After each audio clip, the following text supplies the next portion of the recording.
Welcome, everyone, to episode 113 of the Looks Like a Movie podcast. My name is Kevin. I'm here with Doug and Owen, and our guest today, Ro Ramdin. We're going to be talking about Gone Girl and all of David Fincher's filmography in a collaborative ranking.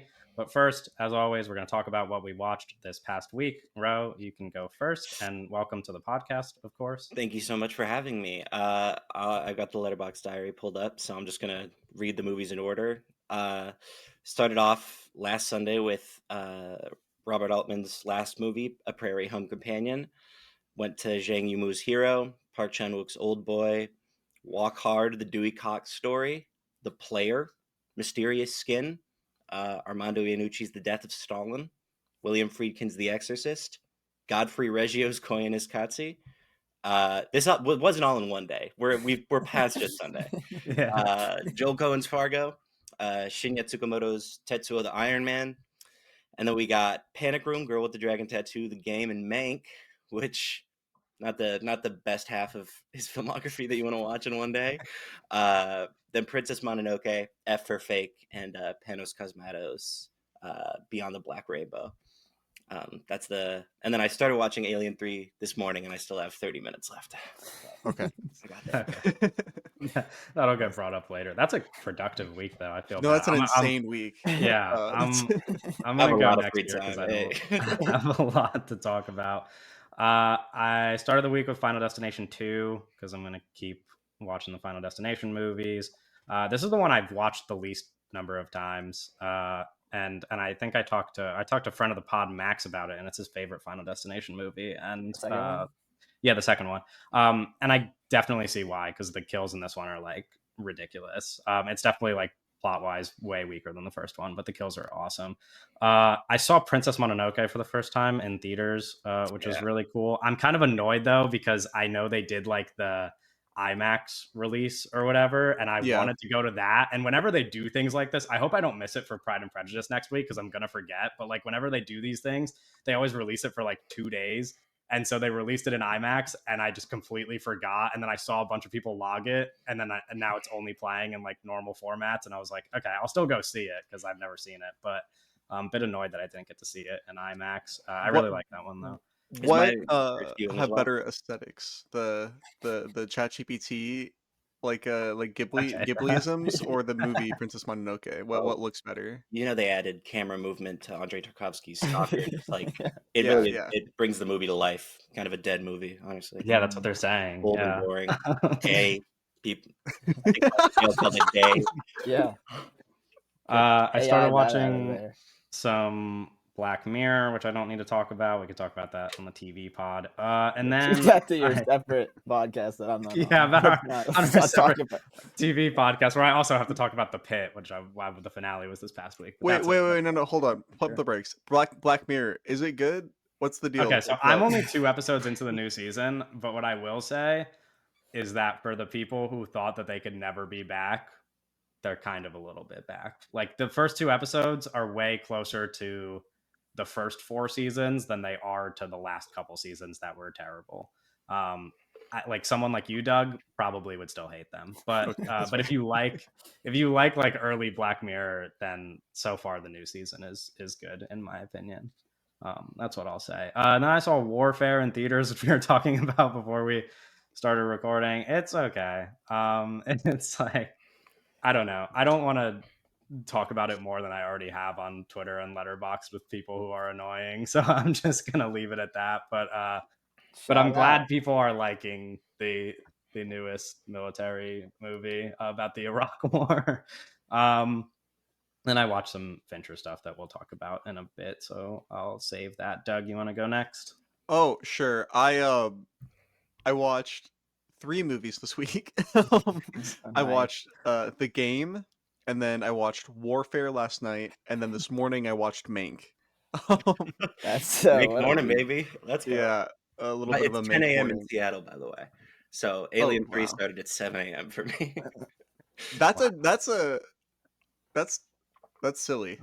That's a silly time to watch Alien 3. I also started rewatching Ghost in the Shell Standalone Complex because there's a new Ghost in the Shell show coming out next year that just got announced. So I got a little bit of an itch going, but Nice. That was my You don't want to talk about Warfare anymore either?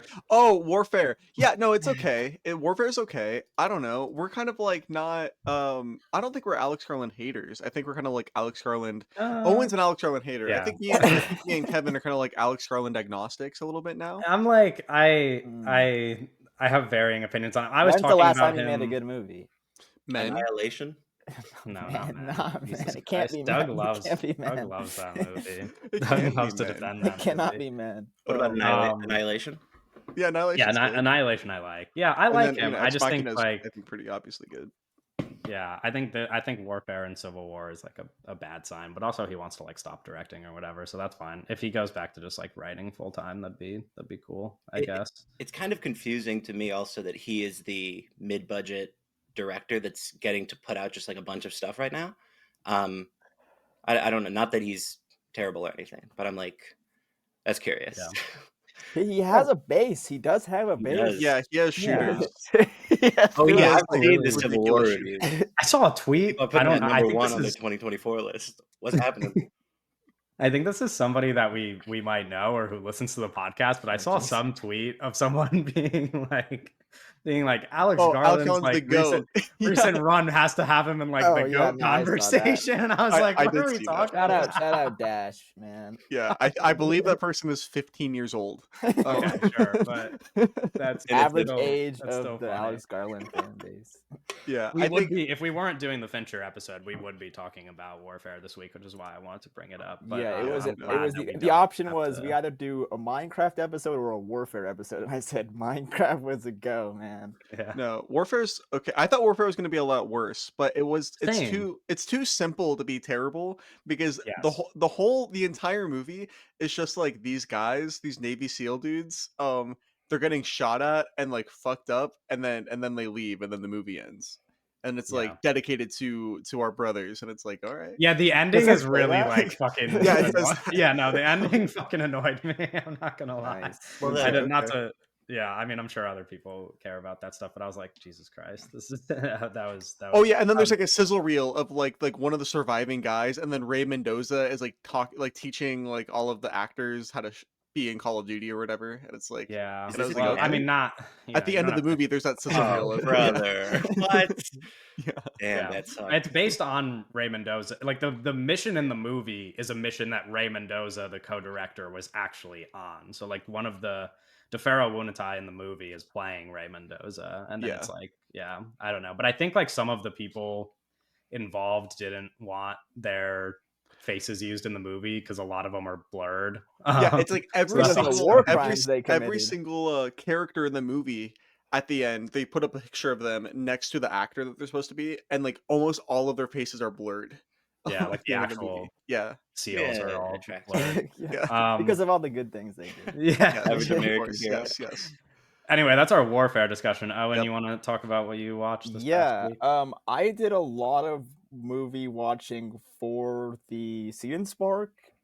We talked about it a couple weeks ago, but we're a couple weeks into me and Kevin's campaign for our feature film, and a new incentive that I added like a week or two ago was the pick a movie for Owen to watch incentive. So I was doing a lot of that. The first one, we did a couple last week, but the first one this week was Mikkel, the Dreyer film from 1924.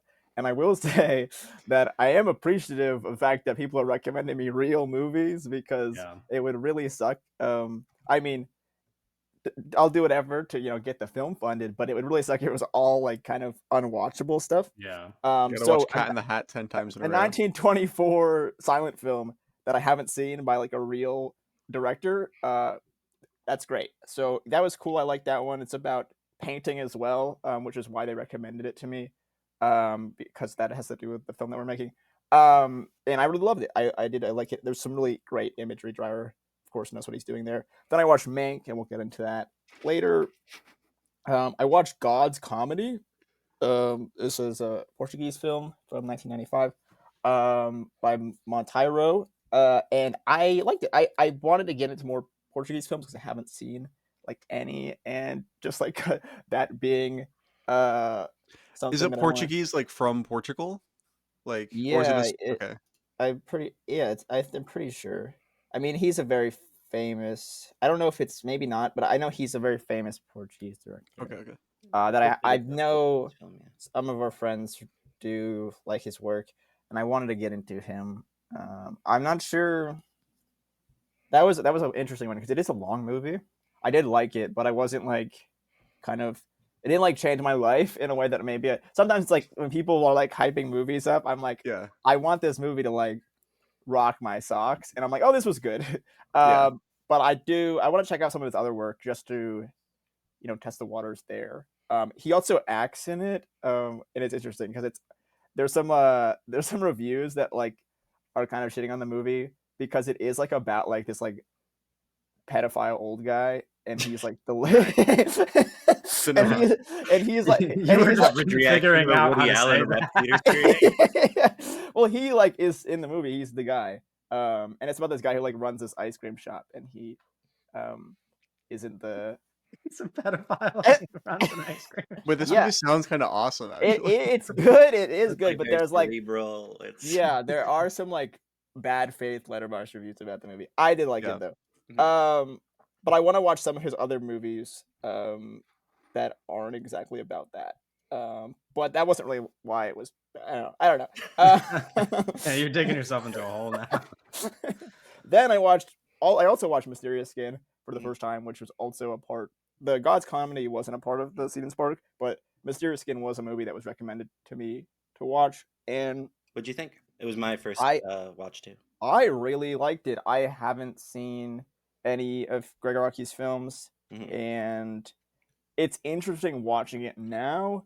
And I also watched Mulholland Drive after that, also a part of the Season Spark thing. And it was interesting watching those movies that I've been aware of for years and just kind of like, I'll get to it one day, but not being like totally pulled to it. And both movies are really good, but also maybe not life-changing in the way that it was for other people, but also I think it's definitely like when I watched the films, I think if I watched them 5 years ago, they would have.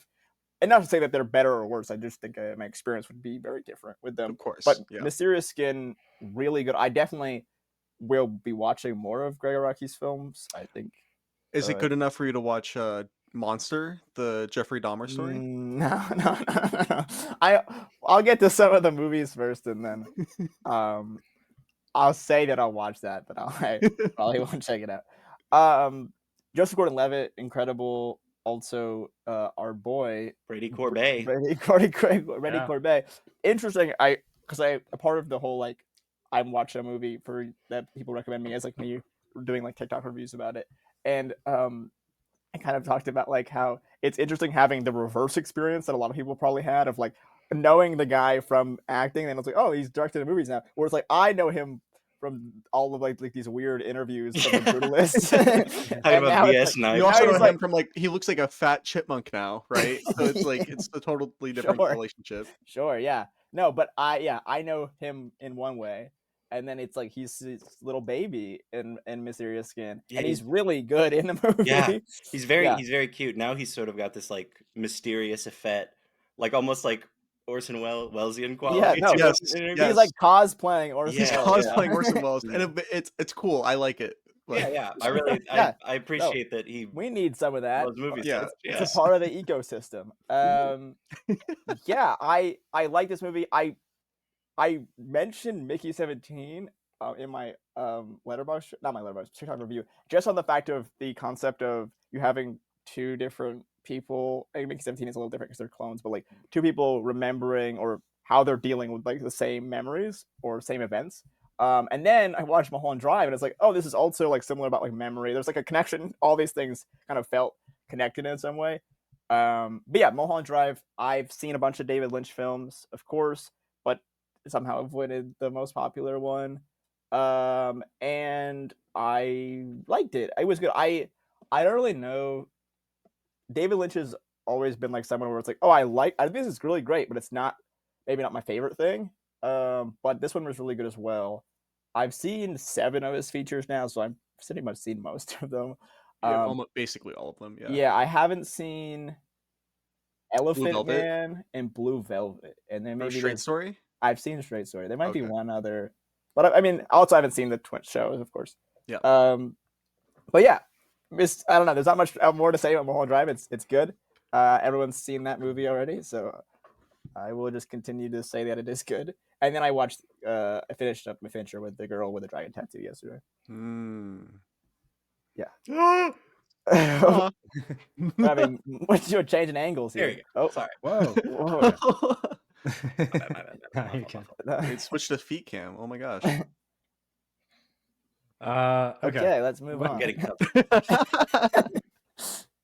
Okay, let's talk about Gone Girl before we get into all the David Fincher movies. This is the one we wanted to focus on. Where do we start? Very Boston movie, Owen. How do you feel about this? Oh, okay. That's where we're starting. Okay. Yeah, very Boston movie. I don't know. It's just Yeah, I think Ben Affleck is the lead, or not the. I mean, he's a lead. Co-lead, Yeah, he's a co-lead. lead. They're both Yeah. leads. And there's definitely like intention behind that casting, and sort of like, this is a really likable guy. I like Ben Affleck. I'm a big fan of Ben Affleck, and then they're kind of subverting that in many ways. That's a part of the film. It being I don't know how Boston it is. That was, but Yeah, shout we're out starting Ben. tonight. Shout out Ben. yeah. No, it's the casting for these newer as in like not the old ones, like these newer in quotes David Fincher movies are really intensive and like very specific. Like watching the behind the scenes stuffs for this movie and for Dragon Tattoo, casting the leads for those is so hands on with Fincher, where it's not just like, oh, he has a conversation with a couple actors. It's like he makes everybody audition, and he makes everybody audition like 100 times, and then he like watches the tapes and like really thinks about it really hard. And so it's like the casting is so intentional here with Ben Affleck and Rosamund Pike, which By is 100 times, do you mean like? not literally 100 times. I'm What just is like, he's having them like do the same lines over and over again? no, it's like they do like a tape, and then he watches the tape, and then he calls them and is like, hey, can you do a different thing? Or like, Okay. hey, can you come and can we take pictures of you? You know what I mean? And then it's like before like ever offering them the role, you know. Mm. This will be a long part of this podcast episode. But I don't think I like this guy very much. He just- Yeah, we noted. Me and Doug off pod mentioned that you Yeah. don't seem to like him a whole lot outside of a couple. And it's not movies, even which is like, interesting. I don't because think he's Ripley- like, I don't think he's like evil. Yeah. I just like don't vibe with his vibes. And it's like because not he's even like like, a perfectionist. there's something about that like pisses me. But it's like perfectionism isn't like a bad thing. I just think like some of the stuff that he like does to like just irks me in like a way of like, maybe, I don't know. No, I think Okay. it's cool to have like one guy like that. Yeah, like sure. if every director Well, no, was like it's David a part Fincher, of I'd the be like, this is ecosystem. I just annoying. like can't. I'm not gonna be a fan of everything in the ecosystem. Yeah. David Fincher only gets away with it too because everybody likes him. It's not like Yeah, it's yeah, not, you know, it's not like Yeah. a I just like, I don't know. Take all of Bradley Cooper's pain and give it to David Fincher. I don't know. What the fuck? yeah, fuck it. I'm okay with reeling that. it in. Yeah, no, this movie is cool. I think that it's David Fincher needs to go back to doing stuff like this, where it's like he takes a really popular book, like Yeah. book for adults that's kind of trashy, right? Adults, Well, keyword. Oh, yes, adults, the books for adults. Yes, that's like kind of trashy. It's not like an impressive piece of art, you know, but it's like a really like big deal. Like it's like an entertaining book, and then he needs to go back to elevating those into like really really good movies like this. Yeah. Because the girl with the Gone Girl book, it's not like a great book, you know. It's like an airport. Oh. Have you read the book? that Has anyone read the book? That's a question for the I have podcast. so I've read I- excerpts of the screenplay. Which isn't I the book. am. This is what I wanted to talk about because I'm a big. Did you read the fan- book? No, I'm a big fan of Gillian Flynn. The book I haven't read is Gone Girl because Okay. I've seen the movie. I Okay, have okay. Gone Girl on my shelf, but I haven't read it. Pull it But up. I imagine her writing is very similar from book to book, Hmm. and so like watching Gone Girl and knowing that she also worked on the screenplay, which I read a little bit about, like her Well, and that Fincher was- went back and forth on the screenplay in a way that seems really cool. My understanding is that Gillian Flynn, her like when she was like optioning the book to turn into a movie, she was like, I have to write the screenplay, right? Yeah. Or am I think that's like No, part that's of her. probably correct. Yeah. There's but some pretty cool screenplay writing in it too, like the way she yeah, sort of gives actors cues for reactions. I right. think. Yeah. She like well, David Fincher talked about her script and really likes it, but also like they would revise stuff over and over again, and she would cut stuff down from the book, which has a bunch of stuff in the movie like involving the parents and whatever, and also like flashback scenes to Ben Affleck's dead mother who isn't in the movie. Like they can't fit all of that in a movie that's already 2.5 hours long or whatever. Like his But real mother? no, What the fuck are you talking about? the character's mother.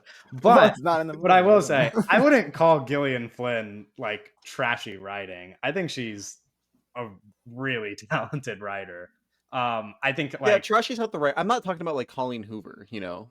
sure, yeah, yeah. because that's not what the books are. They are like, well, one of the things that's like notable is that the movie's pretty funny, and Mhm. like that's like how her her writing is like very darkly comedic. At least the books that I've read are like the protagonist, similar to the protagonist in Gone Girl, is always like has this like internal dialogue with herself, and it's always really dark and messed up, but also hilarious. So I guess that could be like interpreted that way. Yeah. But yeah, I don't know. I'd have to really read Gone Girl to like be able to talk about it. But just based on the other stuff I've read, she's like her writing is awesome. I would love to read the screenplay for this movie, but I don't know. That's my Gillian Flynn spiel. Should I give my take on the movie? Sure. This might be my favorite Fincher, although it's a little complicated. Like the top half of his filmography, you can kind of swap around. Unless you're Owen. Yeah, he's got a lot of entries into the 21st century American film canon at this point. So that is true. Got classics to pick from. I think Gone Girl maybe is the most interesting because first of all, you've got like this crazy like meta-textual element to the casting where you have the characters and then you have the fact that they're cast so against type, or they're cast in these very specific roles. Ben Affleck playing with his relationship to media, his experience in PR campaigns, this generally sort of skeezy slacker vibe that maybe he gives off in interviews that he can't get away from is kind of harnessed in an interesting way. And then you got Neil Patrick Harris and Tyler Perry, just both delivering, I think, great performances that are like slotted in very interesting spots. Neil Patrick Harris especially, he's basically just doing what he always does, and it reads as very creepy. But yeah, this is one of my favorite Finchers. I think it's incredibly fun. If that's valuable. It is fun. This movie is very fun. Yes. I would love to talk about those smaller casting or the supporting cast, because Tyler Perry is like, he's good. This is like the most to me, this is like one of the most inspired castings I've ever seen. Like I think this is awesome because you just like I don't know, like how they landed on Tyler Perry and how good he is in the movie is so silly. No, like I mean, love him in this is the best movie Tyler Perry has been in by like by like multiple order of magnitudes. What's number 2? Star Trek, maybe. Yeah, J.J. Abrams, or it's Those really Who Wish Me bleak Dead. when you Taylor look at the Sheridan. It's like probably one of those two. Nice. Yeah. I guess you could make the case for Vice if you like care about that movie, but that's like such a step down. We're talking about orders of magnitude worse. Yeah, it's like crazy. I don't know. He's kind of like my favorite part of this movie. Tyler Perry is your favorite part of Gone Girl? Not like literally like no. Like the leads are my favorite part. Sure, man. Whatever. Like, I'm excusing the leads, but like it's like the supercut. It's like Tyler Perry only. I could have gone with more Tyler Perry in this movie. I'll be honest. Like they use. I want to just like know more. I just want to see him like do his job more. Yeah, it's like the Gone Girl spin-off TV show about Tyler Perry's like lawyer character. No, it's like the Penguin, like the Penguin show, but for Tyler Perry's lawyer, right? Yeah. That only Kevin would watch. Kevin would be so into that. No, but because it's like there's nothing fun, and we're gonna spoil the movie, but like there's nothing funnier in the movie than for me, than when we get to the end and like they all know that she's guilty, and he's just like, yeah, dude, you got a fucked up marriage. I'm leaving, and then he just like goes back to doing his job. Like, I think he's just so silly. I don't know. Well, yeah, I really like how the Tyler Perry character is written, right? Because like he is Ben Affleck's lawyer, right? And when you're like a wealthier person like Ben Affleck, you have a relationship with your lawyer because you have to use them a lot or whatever, and you're paying them a lot of money. But it's like Tyler Perry is not like, he's not like, I'm your fucking like, I'm not your therapist. It's like, I am your lawyer, so I'm gonna help you out. And then at the end, it's like, well, yeah, man, that's fucked up. It's very silly. I think there's a fun element to the casting as well, because when Ben Affleck first meets him, you're having this moment where you're like, is he somebody that we can trust? Like, is he actually going to campaign on the behalf of this character? And eventually he does. But there's also that feeling in the movie where you're watching. I was reading Adam Nabin's book on Fincher, and he describes sort of like different eras of Fincher's career as like pulp, Prestige, and then Pulp Prestige. Yes. And Pulp Prestige would be like Gone Girl and Girl with the Dragon Tattoo, where it's sort of this, maybe this more accessible, not necessarily bad, but like more commercially popular, wacky book that he is somewhat elevating with the cinematic language. I think it's interesting that when Tyler Perry's character shows up, you're not just like skeptical of the character, you're kind of skeptical of Tyler Perry, because you're like, what is this guy doing in a David Fincher movie? If you're aware of what's going on, you're like, this guy isn't in these movies. What the fuck? Why is he here? Same thing with Neil Patrick Harris. He's a sitcom actor, a theater actor, and you're like, why is he here? And I don't know. It's a very interesting thing. I don't know if I've seen it in the exact same way done. I mean, maybe sort of casting like that was more common back in like the 70s or 80s when you could do crazy shit, and Robert Altman could just put Alex Trebek in Shortcuts for some reason. But I don't know. I forgot that Neil Patrick Harris is like most well known for How I Met Your Mother. Yeah. In my brain, he's the guy from The Matrix Resurrection. That's like watch How I Met Your Mother? That is something that I've seen How I Met Your Mother. Okay. I know, like he's like the most. I know, right? But it's like like slop TV show. I don't know. Sex criminals on television. Yeah. I remember in How I Met Your Mother, there's an episode in his apartment, and he has a really big TV. He's in Anyways, Harold and Kumar Go to White Castle. That's true. That's not quite Gone Girl. Harold and Kumar Go to White Castle, Matrix 4, Gone Girl. Dude, he's so good at Matrix 4. Yeah. We could talk also before we shift gears. He is scary in this. He doesn't like do a sex crime in this movie, but like you really feel like he might. Well, he kind of does a sex crime. He gets in the arena. It's implied that maybe he would have done a sex crime. No, that's the thing. That's what I mean. Yeah, it's like crime, at least. He's a weird guy. He has a very off-putting, and of course the Rosamund Pike character is so aware of this and utilizes his weird vibe against him, like weaponizes it.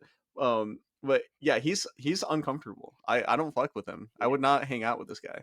Another thing that I think strikes me as interesting about the way Fincher like portrays characters and writes them in this movie is sometimes characters are saying things and you just want to like blow your head off because it's like, shut the fuck up. The first time I tried to watch this movie, I turned it off after 5 minutes because I was like, Jesus Christ, I cannot. Like the millennial sister, it's overwhelming. It's like so bitter. And then Rosamund Pike and Ben Affleck's scene where they meet, and she's being all cool girl. He what word does he use? He uses some terrible word. It's so long and so he bloviates. He says bloviates. Yeah, it's so embarrassing. And that's all part of the plan, which is crazy. Yeah, when I watch, it's funny you said that, because when I watched this movie 5 minutes in, I started literally crying, like tears are falling out of my eyes because of how overwhelmed I was by how ridiculous and insane the beginning of the movie was. I was like, this, because there's the party scene where they meet, and the Atticus Ross Trent Reznor score is kind of like pretty loud underneath them, and they're saying insane things to each other, and I was like, this is crazy, this is too much, this is way too much. And then you sort of find out as the movie goes on that they're both like putting together these very specifically tailored personalities for each other. What's going on is a lot darker, and that I think in some ways it's meant to be able to, if you're somebody who's just going to see a movie and you're not familiar with tropes, or maybe that this is not a normal movie thing at all, you can just watch it and be like, these guys are kind of fucking annoying. But if you're somebody who does know movie tropes, you can be like, wow, this is awful, and then later on you can say, oh yeah, they're awful, that's what's happening. Yeah. Did you guys want to say anything about Rosamund Pike before we go away from the cat? Because she's the lead, and that's the only person we haven't really talked about. She's great. Love it. Yeah, she's incredible. I think it's interesting watching her in like different places and like the way she interacts with different people. Especially like when she's trying to like be disguised and like hide let her hair in that down. little place. It's interesting because she kind of is this chameleon throughout the film. But she can kind of snap into like a place that she wants to be in, and gonna get more aggressive when she there's a lot of acting in the acting with her. Yes. Especially even like she's like there's the scene with she's at Neil Patrick Harris's house and she's like performing for those like cameras that are on her, like trying to act like certain things happen to her. It's a really interesting performance.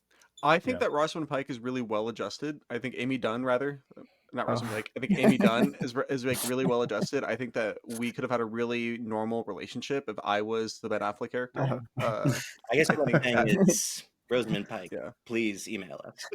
Yeah. It looks like a movie email. I think maybe if you guys have anything to say on this, I think there's like a very interesting class rating of the film, where Amy has this sort of not necessarily privileged upbringing. She's sort of raised in a golden cage, and she's complaining about being taken off to bumfuck nowhere middle America in this horrible house, and it's like, it's a really nice house. It's a mansion. You're well off. Yeah. Everything is going fine.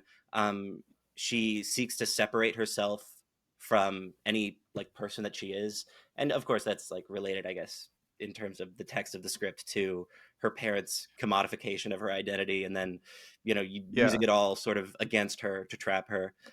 But it's interesting to me that when she runs away, it's very, very clear that regardless of how quote unquote smart and conniving she is, she's still rich and out of touch, and she doesn't know how to appeal to these people. And then when she like looks for help in a different direction, she goes to, of course, Neil Patrick Harris's character, whose name I can't remember, weirdo guy, and Desi Collins, and she again finds herself trapped in a golden cage, this massive, beautiful, like almost scary falling actual water cage. Prison, like Ex Machina mansion. There are so many cameras in that house. No, that's like ridiculous. It's like an insane, like you don't even need that many. On the inside of the house. No, that's like that's ridiculous. It's but it's that's way too that's much. It's a good reading, because even like there's like that scene where she's when she's staying at like that motel, and they like obviously they end up stealing her money, but even when they're just like watching the case on TV, like the way that she's talking about herself as she's portrayed on TV to that woman, and like the woman just having the complete opposite perspective, like it's a good point about the class thing, because I think that scene is like a good illustration of it. You mentioned her getting robbed. Boyd Holbrook, Johnny Cash. Yeah. Wow. that was him. Yeah, one of the great guys. Wow. Yeah. Oh man, yeah. He's really a chameleon. I think it's funny that she gets robbed, because she's just like rolling around with like all this cash in her bag. And it's like it's like very funny because she's so calculated. Obviously, like she can't. There's like reasons why she's not. But she doesn't understand how the world works. No, it's like you can't just like roll. You just can't walk around with all that cash. Yeah. Oh, especially because you can't call the police. Yeah. Like, it's like another great piece of stunt casting, Emily Ratajkowski. Oh yeah. I was gonna bring this up, but I don't want to be weird. Yeah, but that's also a really good piece of want to be weird. Because you guys no. I don't want to. It's a whole thing. It's a whole thing. Why were you gonna be weird? No. What the fuck's wrong with you? Oh my god. Okay. No, she's great. She is incredible piece of stunt casting. Yes. Yeah. I forget when she's like there's what is she doing? She's like she's Huh? on the TV, right? And she's like Yeah. being like, and she's wearing the like, I forget what they say. Like Rosenpike has some like, or somebody has some like kind of snickering line about how like she's dressed like a schoolgirl to like act like all like Oh, innocent. It's right. something not like that exactly, but I yeah, she's great as like a, you know, she doesn't have to do much, but her casting makes that character like kind of bigger. Yeah. Yeah, and then Yeah. she was never in another movie again. She's in the Entourage movie. Yeah, she's in The other movies, but she's Entourage. not For really fans in of the any show other. Entourage. Yeah. But is she's not in Entourage? No, She's she's just in the Entourage No, she's in Entourage as as well. Emily Ratajkowski. Yeah, she's in Entourage as Oh, well. as herself. She dates the main character at some point, as Nice. does every famous woman in the 2000s. Doug mentioned the Reznor and Atticus Ross score. I can't ask because we're gonna do the draft. the I other can't way ask you around. guys to rank Fincher movies right now, but I Yeah, did get the want to order right, list asshole. what. I'm joking. Never mind. Oh, Keep sorry. going. I did It's I did important. want to list the five movies that they've collaborated together on, which are Gone Girl, The Social Network, The Killer, The Girl with the Dragon Tattoo, and Mank. And I was curious where this score stacks up for you guys, if you have an opinion on that. I think Social Network got to come in up top. I mean, it's Yeah. Doug hates it's that. kind of, but it's unfair because I'd it's say become like I a piece agree. of cultural I'm not a iconography. hater. So you Doug listen to it hate. and you're That's like, a great oh, score. That's yeah, a great it's beautiful. score. Yeah. But I think, okay, hot take here. Maybe Trent Reznor and Atticus Ross's best score in Queer. Luca Guadagnino's Queer. It is. I agree. I think it is. Yeah. I think Queer's the best score. I think Queer, removed from the movie, that score just works as a really interesting album. Oh, yeah. If you just listen to it all the way. Yeah, that's an incredible piece of music. Collection of music. I Yeah. mean, Challengers as well. They had a great year last year. Yeah. Let's hear it. No, I think that the Gone Girl score is really good. I think it's probably I don't fucking know. It's up there though. It's really good. They're all of them with Fincher are really good though. So Yeah. maybe top half, but I don't fucking know actually. Not I as think good as the Girl with the Dragon Tattoo score. What did you think of the Mank score, Doug? Cool that they did that. It's cool that they did that. I think it's silly. I think everything about that fucking movie is silly as hell. Movie. Yeah, But, fake movie. We'll get into that. yeah. Yeah. Well, don't give too much away. Is this I didn't give anything high away. for you, Owen? I don't. Or you don't have an My opinion? ears don't really work, so I don't Okay. remember You the don't really think score. about that. I don't really remember. What were the ones they did again? Gone Girl, The Social Network, The Killer, The Girl with the Dragon Tattoo, and Mank. Basically all the new movies. Yeah, Okay, pretty much. yeah. The parts of the Like, story yeah. I'll I remember don't- the best are when there's a really loud drone. Yeah, It's like building up in Yeah. intensity. I At least in don't Gone really Girl, that's the remember part I remember the most. any of them. So no comment Hater. from me. For Okay. my team, we're gonna decline on that. Sounds good. Did you guys want to talk about any specific scenes in the movie that stood out that you want to mention? I like when he opens the what is it, the shed, and all this like fucking Like the toys are drone. in there. oh, Yeah, that's good. cool. That is cool. Yeah. I like at the beginning. I just love the intro of the fake memory, like the story of their meet cute, right? And I love the beginning when the sugar is in the air, and then like Rosamund Pike Oh is yeah. like dancing in the sugar, and I'm like, man, this guy knows how to fucking. That's Yeah, crazy image. Just an insane image. It just looks incredible. Yeah, I like that a lot. I think about that often, just in day-to-day life. Really? Yeah, I'm not joking. Yeah, what do you mean? What? No, I'm I mean, good for making you. fun of you. Yeah. Just, I think No, a part that returns to me in my mind every once in a while, and maybe it's just because whenever something like a crime happens in a movie, I think about it, is when the detective is examining the crime scene and she stomps and the picture frame falls over, and then later on we see Amy like fucking up the whole house, and then she puts the picture frame back up. I just like that. I think it's nice, and I think it's sort of like a classic piece of like it's a movie thing, but it's also it's like a part of what makes the movie so great is that it has this fun movie detail oriented thing, and then it also has this actual like artistic text. It can be enjoyed both as like a movie that you just watch with your friends and you're like, that was fucking crazy, and then you could also talk about it for like 3 or 4 hours because there's a huge amount of information. Yeah.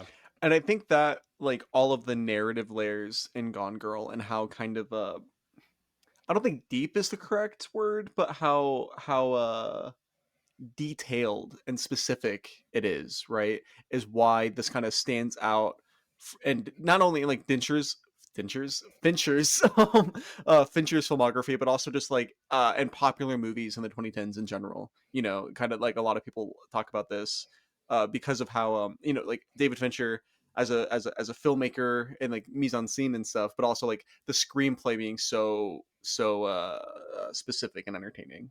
Um, Yeah. yeah.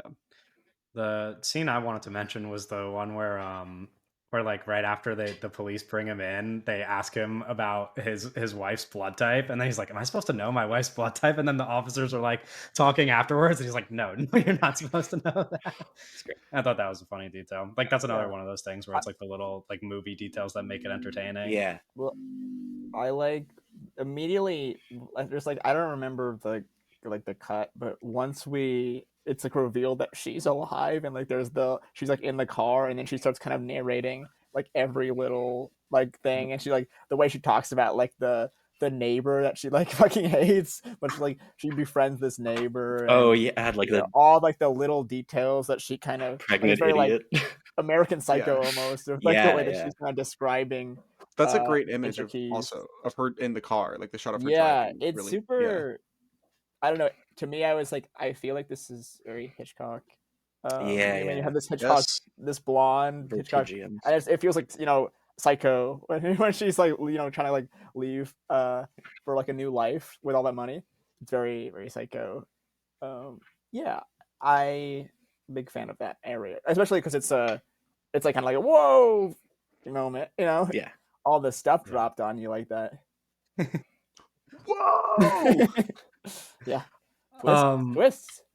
Yeah, the other thing that we haven't really touched on is some of like the big ideas in the movie. I mean, we mentioned class Mhm. already, but obviously we could talk about marriage and the media and anything else that stands out. Probably I write think like a this gender movie's about politics thesis how on this. marriage is really good, right? Yeah. This movie's That's really pro marriage, and it's Yeah. pro husbands and Yeah. wives. It's all gonna work out in the end. That's It's all gonna work out in the end. True love indoors, I think, is really what this movie's trying to say at the end of the True day. love and doors. And doors, True Love Oh. and Doors, season 2 coming soon to Disney Plus.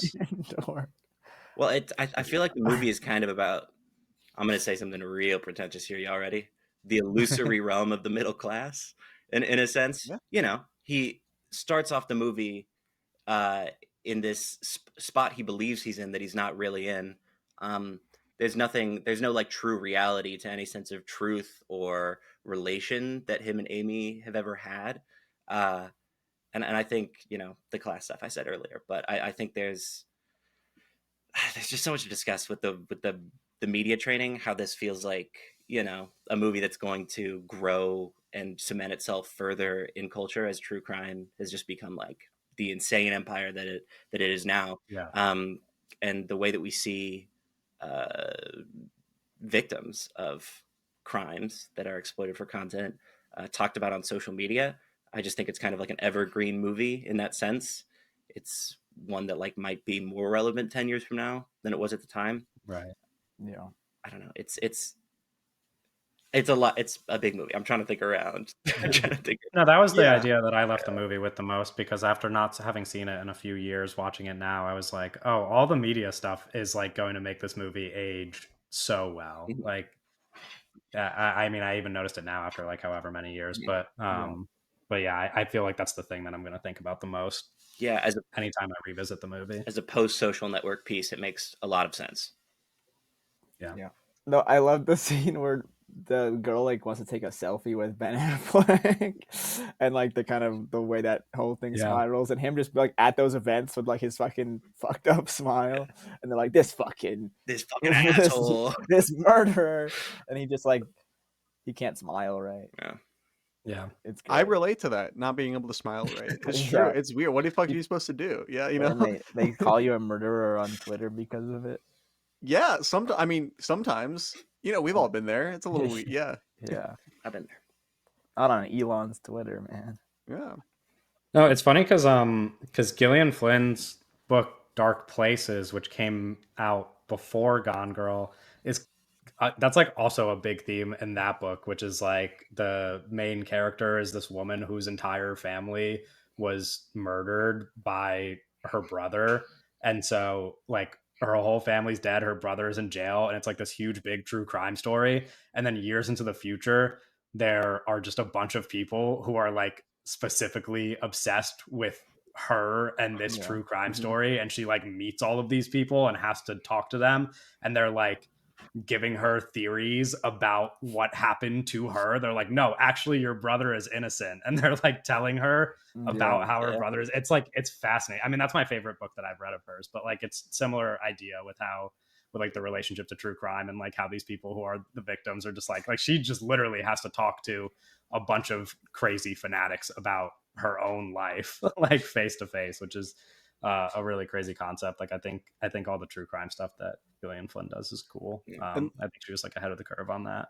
A lot of the media stuff in this movie around Ben Affleck, it does kind of call to mind the ridiculous like televised court drama between fucking Johnny Depp. Amber Heard and Johnny Depp, right? Where Yeah. it was all of these content creators doing like psychoanalysis of Amber Heard's like performance in the courtroom, and it's kind of like, where it's like Ben Affleck can't smile, right?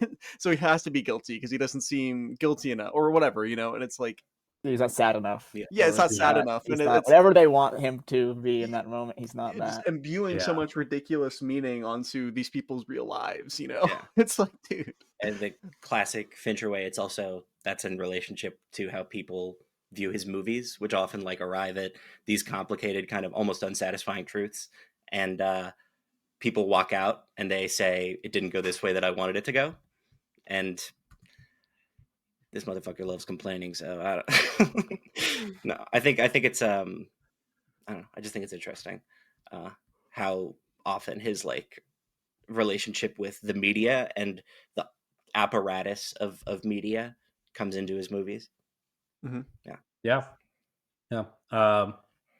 If you guys have nothing else to say, we could use that as a transition to our little collaborative ranking. This is gonna go really bad. Yeah, we're gonna see what happens.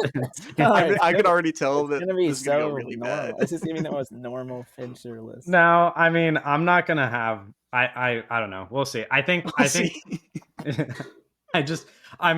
was talking to Owen about this yesterday, but I was like, I'm gonna refrain from having strong feelings about what happens, because I just know that whatever happens, it's going to be the opposite of my personal list. So I'm just gonna try That's to how get I feel about it. That's how I feel about it. I think that's how we're all kind It's of. not gonna be my list.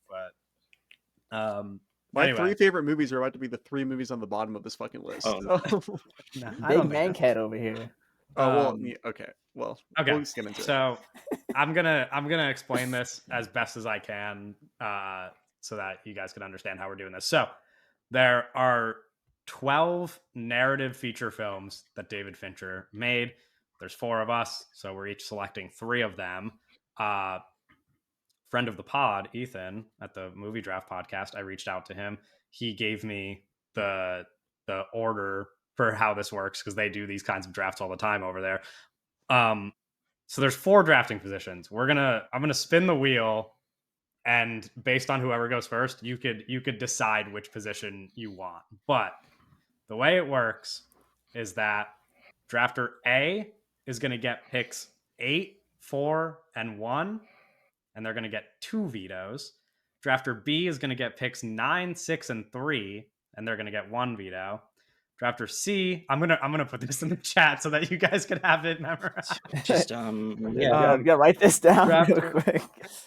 Drafter C is going to get picks 12, 11, 2, and 1 veto. And drafter D gets picks 10, 7, 5, a veto, 12 and a veto override. So to explain that for people listening who might not understand it, so the goal here is that we the 4 goal of us here is will for us select movies, and at the end of it we'll have a ranking of all of his movies that will be kind of like representative of all 4 of our tastes. Yes. Kind of. At the end of it, that's the idea.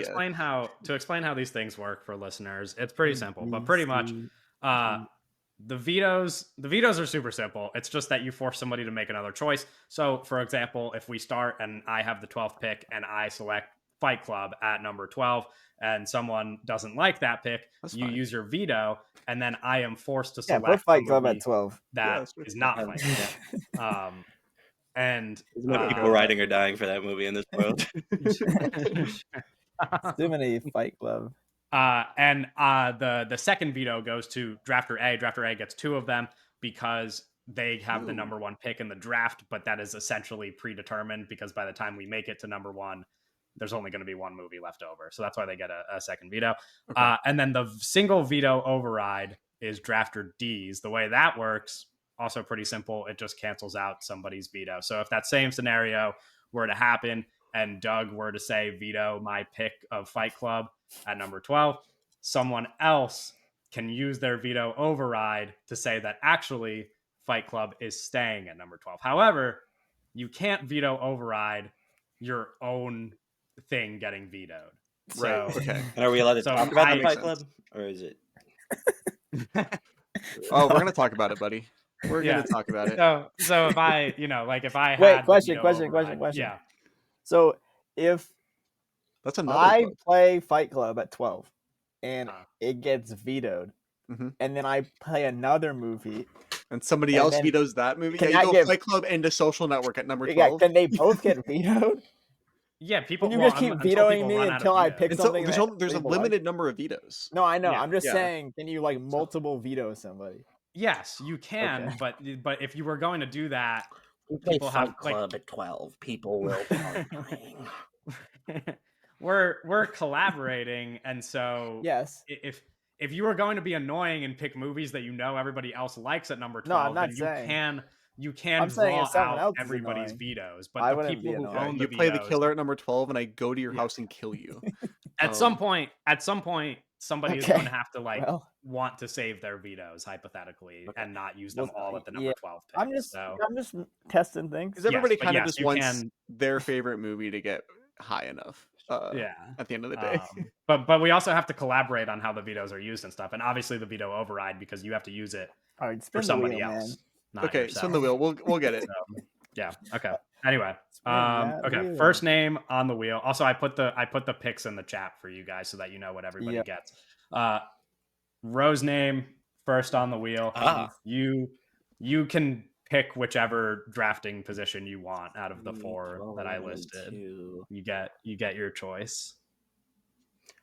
Who boy? I'm gonna be C. Okay. Or wait, no, I'm not. Fuck you. I'm gonna be B. Yeah, That's no, it. C's awful. I don't want to be C. You're gonna be B. Yeah. So 9, Okay. 6, and 3. Yeah, B's the a good list. spot to be in. Yeah. Cool. Okay. Next person on the wheel is Doug, I think it looks like. Yeah. Yes. It's Okay. backwards for you guys. But Doug, you could pick any drafting position except for B.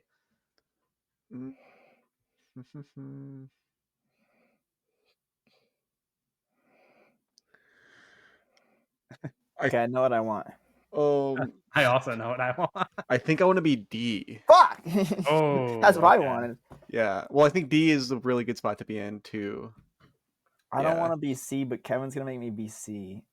No, don't be C. You could be A. I don't want to be C. What's wrong with A? If you don't want to be C, we don't even have to spin the wheel. I'll take C and you be A. No, spin the wheel. Spin the fucking wheel. Okay. Oh wait, fuck! I didn't take Doug's name. Just spin it. Okay. C is awful. Why would you want to Spin be the that? fucking wheel. If you say C is awful, then give it to me, and then we don't even have to spin it. All right, I'll be A. Who's O? Okay, done. Why did you make me spin it? Because I wanted to win. Okay. I wanted to be picked on the wheel. Okay. Spin the fucking wheel. Why is it pick 12 and 11? What? That's awful. That's just how it works. I don't know. It's just a balance of Back scales. to Yeah, back. it's just to try to make Back them to kind back. of even. Yeah, Back I to mean, you back.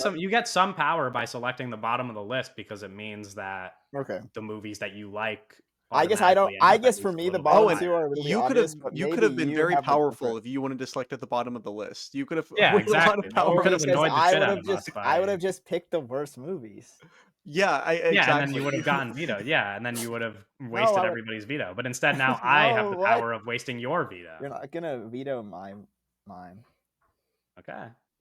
Well, Owen, we get ready to use a veto on whatever Kevin's about to say. Actually, I know what's yeah. about to I mean, happen. you're What? gonna. That's what I mean. You're gonna have. So you're giving me. I know power, what Kevin's now. gonna say, and it's going to really annoy both of us. Wait, what? All right, Kevin. Yeah, exactly. He's Okay, gonna are we ready say- to start ranking these movies? No, he's not. Yes, he is. Yeah. I think What? we're ready. Yes, he is. No, he's not. Okay.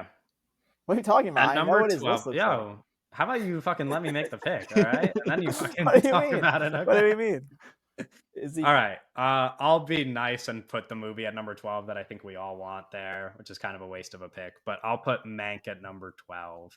I think Thank we you, could soldier. all. See, that's why I agree didn't on- want this thing. Okay, Oh, that's no. that's fine. I'm not. Yeah. that's I okay. appreciate you putting Mank and not any of the other movies at number 12. Yeah. Well, you're not gonna appreciate my next. It's a pick. damn shame. I know there are Well, people who are like Hollywood nerds who are like Mank defenders, but it's just I don't care. Sorry, it's just not. It's It's a yeah, Doug. What did you Apologies think to about it? Mike. You just watched it this morning. It's very silly. It's like so silly. It's kind of I can't believe he made that movie. It's so ridiculous. It's like a screwball Oh. comedy. Yeah. yeah, it's so ridiculous. It's bad. That's my 2 cents on Mank. Tom Burke should have been in the movie way more. Well, yeah, it's like he's not in the movie. Yeah. It's like a nothing movie. Yeah. Okay, Kevin, that's Mank. Mank. Yeah, that's Mank. I don't really have anything to say other than that I decided to put it at the bottom of the list. So I feel like. that's I am interested in black and white digital. I just think the movie's like boring. yeah, I didn't care much for it. Okay, my number 11 pick. I have a couple ways I could go here, but I'm going to. I'm in the spirit of collaboration. In the spirit of collaboration. I'm gonna pick a movie that I know Doug and Owen really like. Why is that a spirit of collaboration? That's not collaboration. Because I don't want. I'm trying to change your mind with my because fucking brain. you're gonna right try now. to fuck. Because I know that what happens next. Wait, who has number 10? Oh, Doug has number 10. So I know what happens next is that my favorite movie gets played at number 10. No, imagine I try and do that shit. That Well, would this be is crazy. you're shooting the cat before we kick your dog, man. Like this is not even. Yeah, it's like- we didn't even I do just- I anything. know how this is gonna go. We didn't even do anything. I'm trying to change your mind so hard right But now. also, We this didn't is even just do my anything. genuine No, it's not. opinion. At number 11, I'm gonna put Alien 3. It's not your genuine opinion. That is my opinion. What do you You mean? don't believe that. I want I to do. veto this so bad, but I'm not going I'm to. looking I'm at not my. going to. No, you could veto it. I'm not going to. It's fine. You're playing for the stage. If you can't Please. tell listeners and Rose, I think that Alien 3 is much better than some of these other movies, but Yeah, it's some of fine. these trash movies. Yeah. Guys, I veto mean, it. I No, because I have to fight it's Doug around the later same level on. of quality as a few as okay. I don't know. Alien 3 is a cool movie. I It like is. I It like is. It's I, nice. I like a lot of stuff Yeah. about it. I don't know. It's I kind don't of know. Mank core where it's in a very different way where it's like is David Fincher? No, Sure, this yeah, is, sure. No, that makes sense. Yeah, This is yeah. one of his best movies. Alien I 3? kind of I agree. It's one of his. What best am I? movies, What am yes. I again? What am I? A? You are drafter. You're not drafting for a while. Don't worry about it. Yeah, but I get 2 vetoes. You do get 2 vetoes. If- You want Oh wait, veto is it? it my turn? Do I pick number 10? If someone picks a movie and I veto it, and then someone picks it again, I can veto that again too. So I have 2 votes. Yes. Wait, vetoes? what do you mean? Sorry, I'm just strategizing. Oh my Okay, God. I'm gonna let Alien 3 die. So that other things can prevail. Yes. Okay. Yeah. All right, I'm not Alien gonna- 3. Alien 3 is in my like fake ranking. It's my 4th Fincher. Damn. It is also And my you only Fincher. like 4 of them. so- Exactly. In my think ranking, Alien 3 is also my. No, I like. There's. I mean, so they're not. It's not like a lot of them are like they're fine. But I do like Alien 3. Okay. The next, so the Alien ranking so 3 far is smacking. at the bottom of the list we have Mank, and then right above that we have Alien 3. That's already kind of controversial, I think. We're already off to a blazing Is that start. you mean controversial from which perspective? From like the general perspective, I feel like Wait, it's just Doug? it's From the just general perspective, that's No. probably the consensus. no, it's just like no. It's I think from the No. general perspective, it's understood Kevin, that you Alien fucked 3 is it. his worst movie. I think, right? Oh, you're saying it's controversial that Mank is below it. Yes, that's what I'm getting at. Well, Yeah. I I don't think think the people general are fair. perspective was that, to quote Paul Schrader, Mank, meh. Uh, he wrote that on Letterboxd. I think there's a general indifference to it, and I think that as A lot of Fincher people are bloviates like, about Mank, he didn't even direct Alien 3. That's how people approach that. But that's not Well, really. maybe he should be making movies he's not directing, I guess. okay, but So I'm Doug is up selecting. I'm at the selecting number the next 10 pick. spot. I'm so sorry, Owen. I have to No, live my truth This here. is what I was telling you, Kevin. At number Okay, that's 10, I'm just like this is just how I feel. It's just Yeah. how I feel.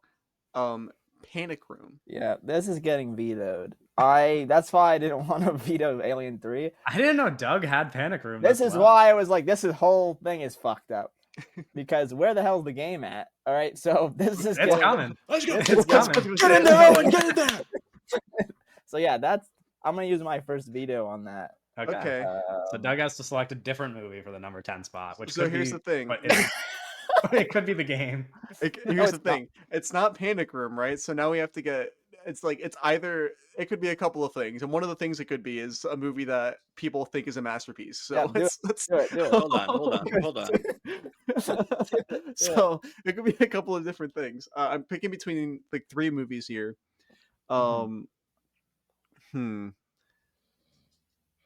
I think I am going to go The Game. I think that I am going to go The Game. I think that is the most that makes the most sense here. If not Panic Room, then it has to be The Game here. The Game, very weird movie. I think the first It's cool. like It's good. well, it's split into 2 parts: the beginning, Yeah. middle, or the That's part, disgusting. and then the ending, which is like, huh? The first what would I call it? Act of that movie, very scary, like kind of unsettling, in a Invasion of the Body Snatchers kind of way. Like it's got that element of all of the sudden everything is wrong and nothing is going right, and I found myself pretty worried. And then the end happens, and it's like, oh, what? Well, yeah, the whole thing was just a game. It's very yeah. silly. It's Oh, a Wonderful Life. Yeah. Yeah. Yeah, that shit's boring. Wonderful Life, Mr. I- Michael Douglas. Well, I will say the lighting of this movie is exceptional because the game is kind of like it's like a shitty like 90s like adult drama or an adult like, genre yeah, film, right? yeah. I But like it's, when he's in that place and it's all elevated because neon. it's a It's David like the Fincher mini golf. Yeah. It's There's stuff about it that's really cool. I love the ending when it's like you're like, whoa, this has gone way too far, and then like they're like, surprise, happy birthday, and then he just hugs Sean Penn and he's like, thank you so much. Yeah. And it's like, damn, Is he really Michael needed that Douglas shit. the worst actor to be a protagonist of a David Fincher movie? I Okay, kind of Michael worst- Douglas the is worst not a bad actor or actor, the worst so we need to performance? take a step back there, right? No, he's not a bad actor. I'm just saying He's not a like, bad actor, but I think you're right. Actually, I think you are right. every I David am- Fincher it movie just got has some like really, really great actors. it's not like some Yeah. sick like all-time actor, and like I'm gonna Michael just I'm Douglas saying is that Michael fine. Douglas is one of the. If one of the it's worst. not Michael Douglas, it's Jesse Eisenberg. Is that crazy? It's but the like thing one is, of like, those two I guys. Jesse No, Eisenberg but is so it's good like, in that look at movie. everybody else. Best performance, though. I know, Yeah. right? This That's is what not I'm Michael saying. Douglas's best performance. That's- Exactly. I don't. So it's like you have a lot of people who either like are like and everybody else is like an all-timers. all-timer, like actual all-timer. Yeah. Yeah, I mean Yeah. Gary Oldman maybe is in that conversation of like he's not good in that movie. But like I think I would say The Game is like the most boring lead out of all of like just in terms of every movie that David Fincher has. Yeah, it's and also it's got this weird element of something that happened to David Fincher movies a lot is like a rich character is suddenly ripped out of their normal world and things start going wrong and they're confronted with the consequences and meanings of their actions and the way they live. And this whole movie is basically like, just kidding. Not how you're plagued. You need to learn a lesson about friendship and fatherhood. And that Who's the birthday party? It feels like an ending that absolutely shoots whatever thematic stuff the movie was working with in the heart, and it's like it's I don't know. It's very entertaining. It's very entertaining. It is very entertaining, and it's like it's really well made, and yeah. It's like the light again, the lighting. Like there's like he's working with shadows so much in the movie, and it looks so nice. You know what The Game reminded me of? Robert Rodriguez is Hypnotic. I got to see an early Mystery Monday Regal screening of that before it came out, and pretty like the perfect like curve it was of the audience started reacting audibly to every single terrible twist of Hypnotic. Ben Really Affleck. good. Yeah, Ben Affleck, one of our greatest. Everything ties is together. Ben Affleck worse than Michael Douglas? No. You don't think so? No. Well, what I was going to ask, and I No. don't think this personally, but I feel like Doug and Owen at least don't care that much about this guy. Do you think Jesse Eisenberg is a worse actor than Jake Gyllenhaal? What? I feel like you guys don't like Jake Gyllenhaal. Wait, Jake Gyllenhaal's in these movies? He's in Zodiac. He's In the lead in Zodiac. Zodiac. He's the main character in Zodiac. I forgot about that. Wow, that movie's coming up soon. Oh, it's not. I'm gonna be honest. I was. We'll get into it. Oh, We'll get into wow. it. Yeah, I forgot all about that. No, but I like him in that movie. I don't It's dislike like- Jake. Yeah. I Okay. I don't Mike- know. I I didn't think know all you these felt guys are on a this. similar tier. Michael that are Douglas is too below, old, like fucking but I Brad don't- Pitt. you know, and I'm not- stuff. Yeah, like I wasn't around back then. Michael yeah. Douglas and like Jodie Foster and the stuff. guy is, from like, above Ant-Man. These guys. Yeah. Anyways, yeah, that's the game. Who has the next pick? Next pick is Ro at number 9. Me. At number 9, we got. So far the list is Mank, Alien 3, The Game.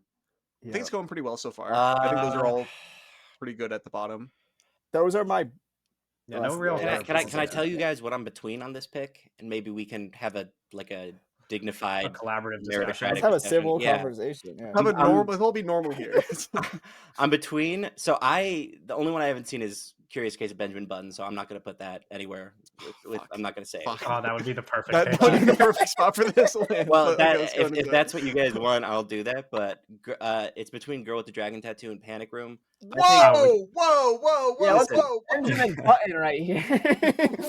Let's put Benjamin Button right I'm here. sure. I'm probably sure. No, but Benjamin also Button I don't want to will force work. you. I don't want to force you to pick the movie you haven't seen. Like it's your pick. So you okay. can- I think is that literally just me and Owen's favorite movies?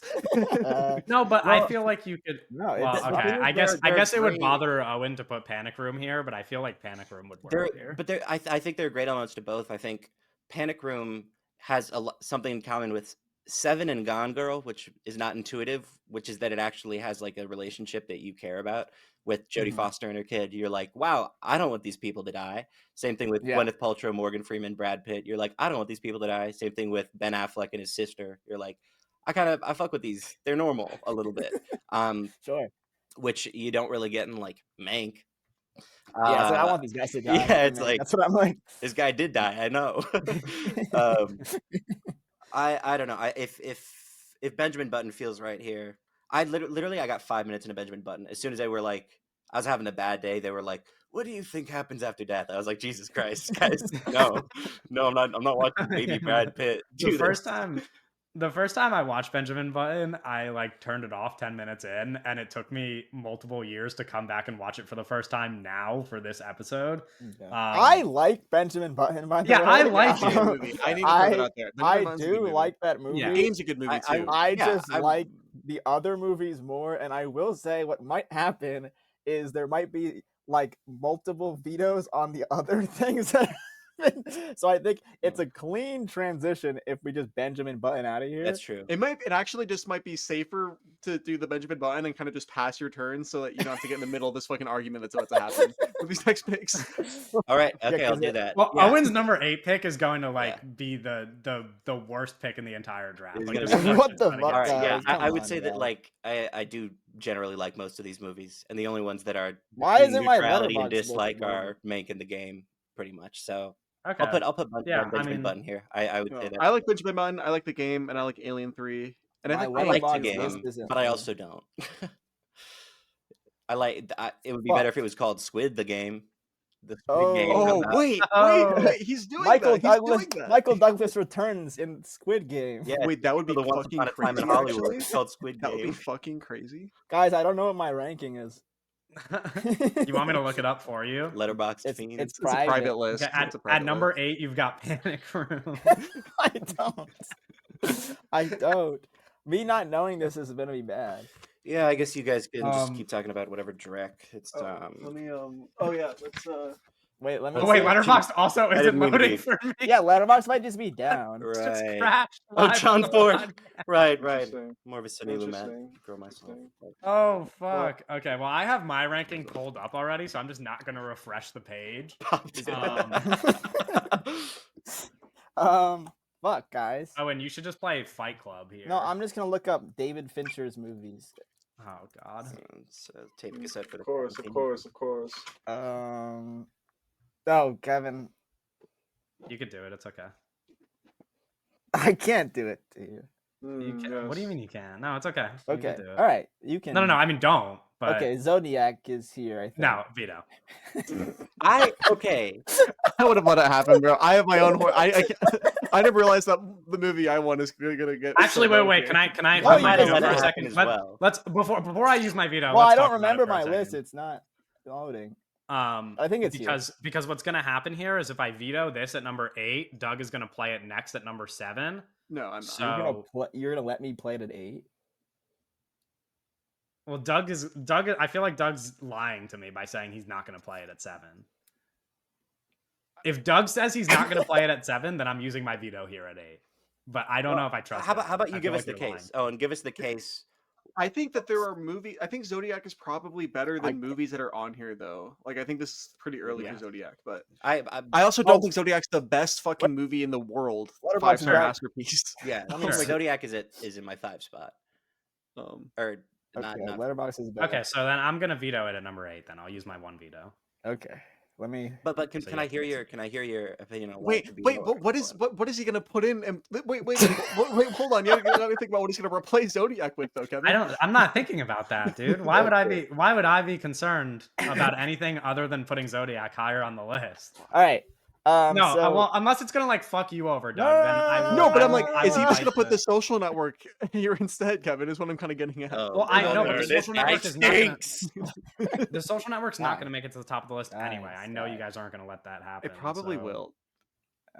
Okay, so we have, what's the list again? It's Mank.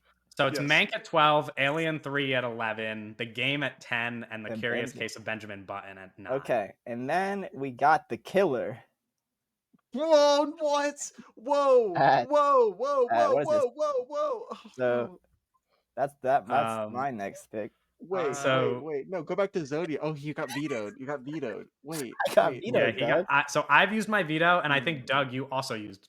I haven't used my veto. Oh no, you but didn't. I need to save it. I can't use. No, But you don't need to say it. the You can play it Killer here. is so low. There's a lot of movies, Doug. Do you think Fight Club is better than The Killer? I haven't seen it. Yeah. I haven't. No, I That's haven't- reasonable. I have seen it, but it's been a long time. No, I'll be So, super transparent here. I don't like The Killer both. is number 2 for me. It's The a Killer good, is it's a number great 2 for movie. me. It's, Okay, it's then. maybe one The of his Killer and funniest. Fight Club are pretty much tied on my list. That's reasonable. That's what I It's would one of his probably funniest say movies, that- easily.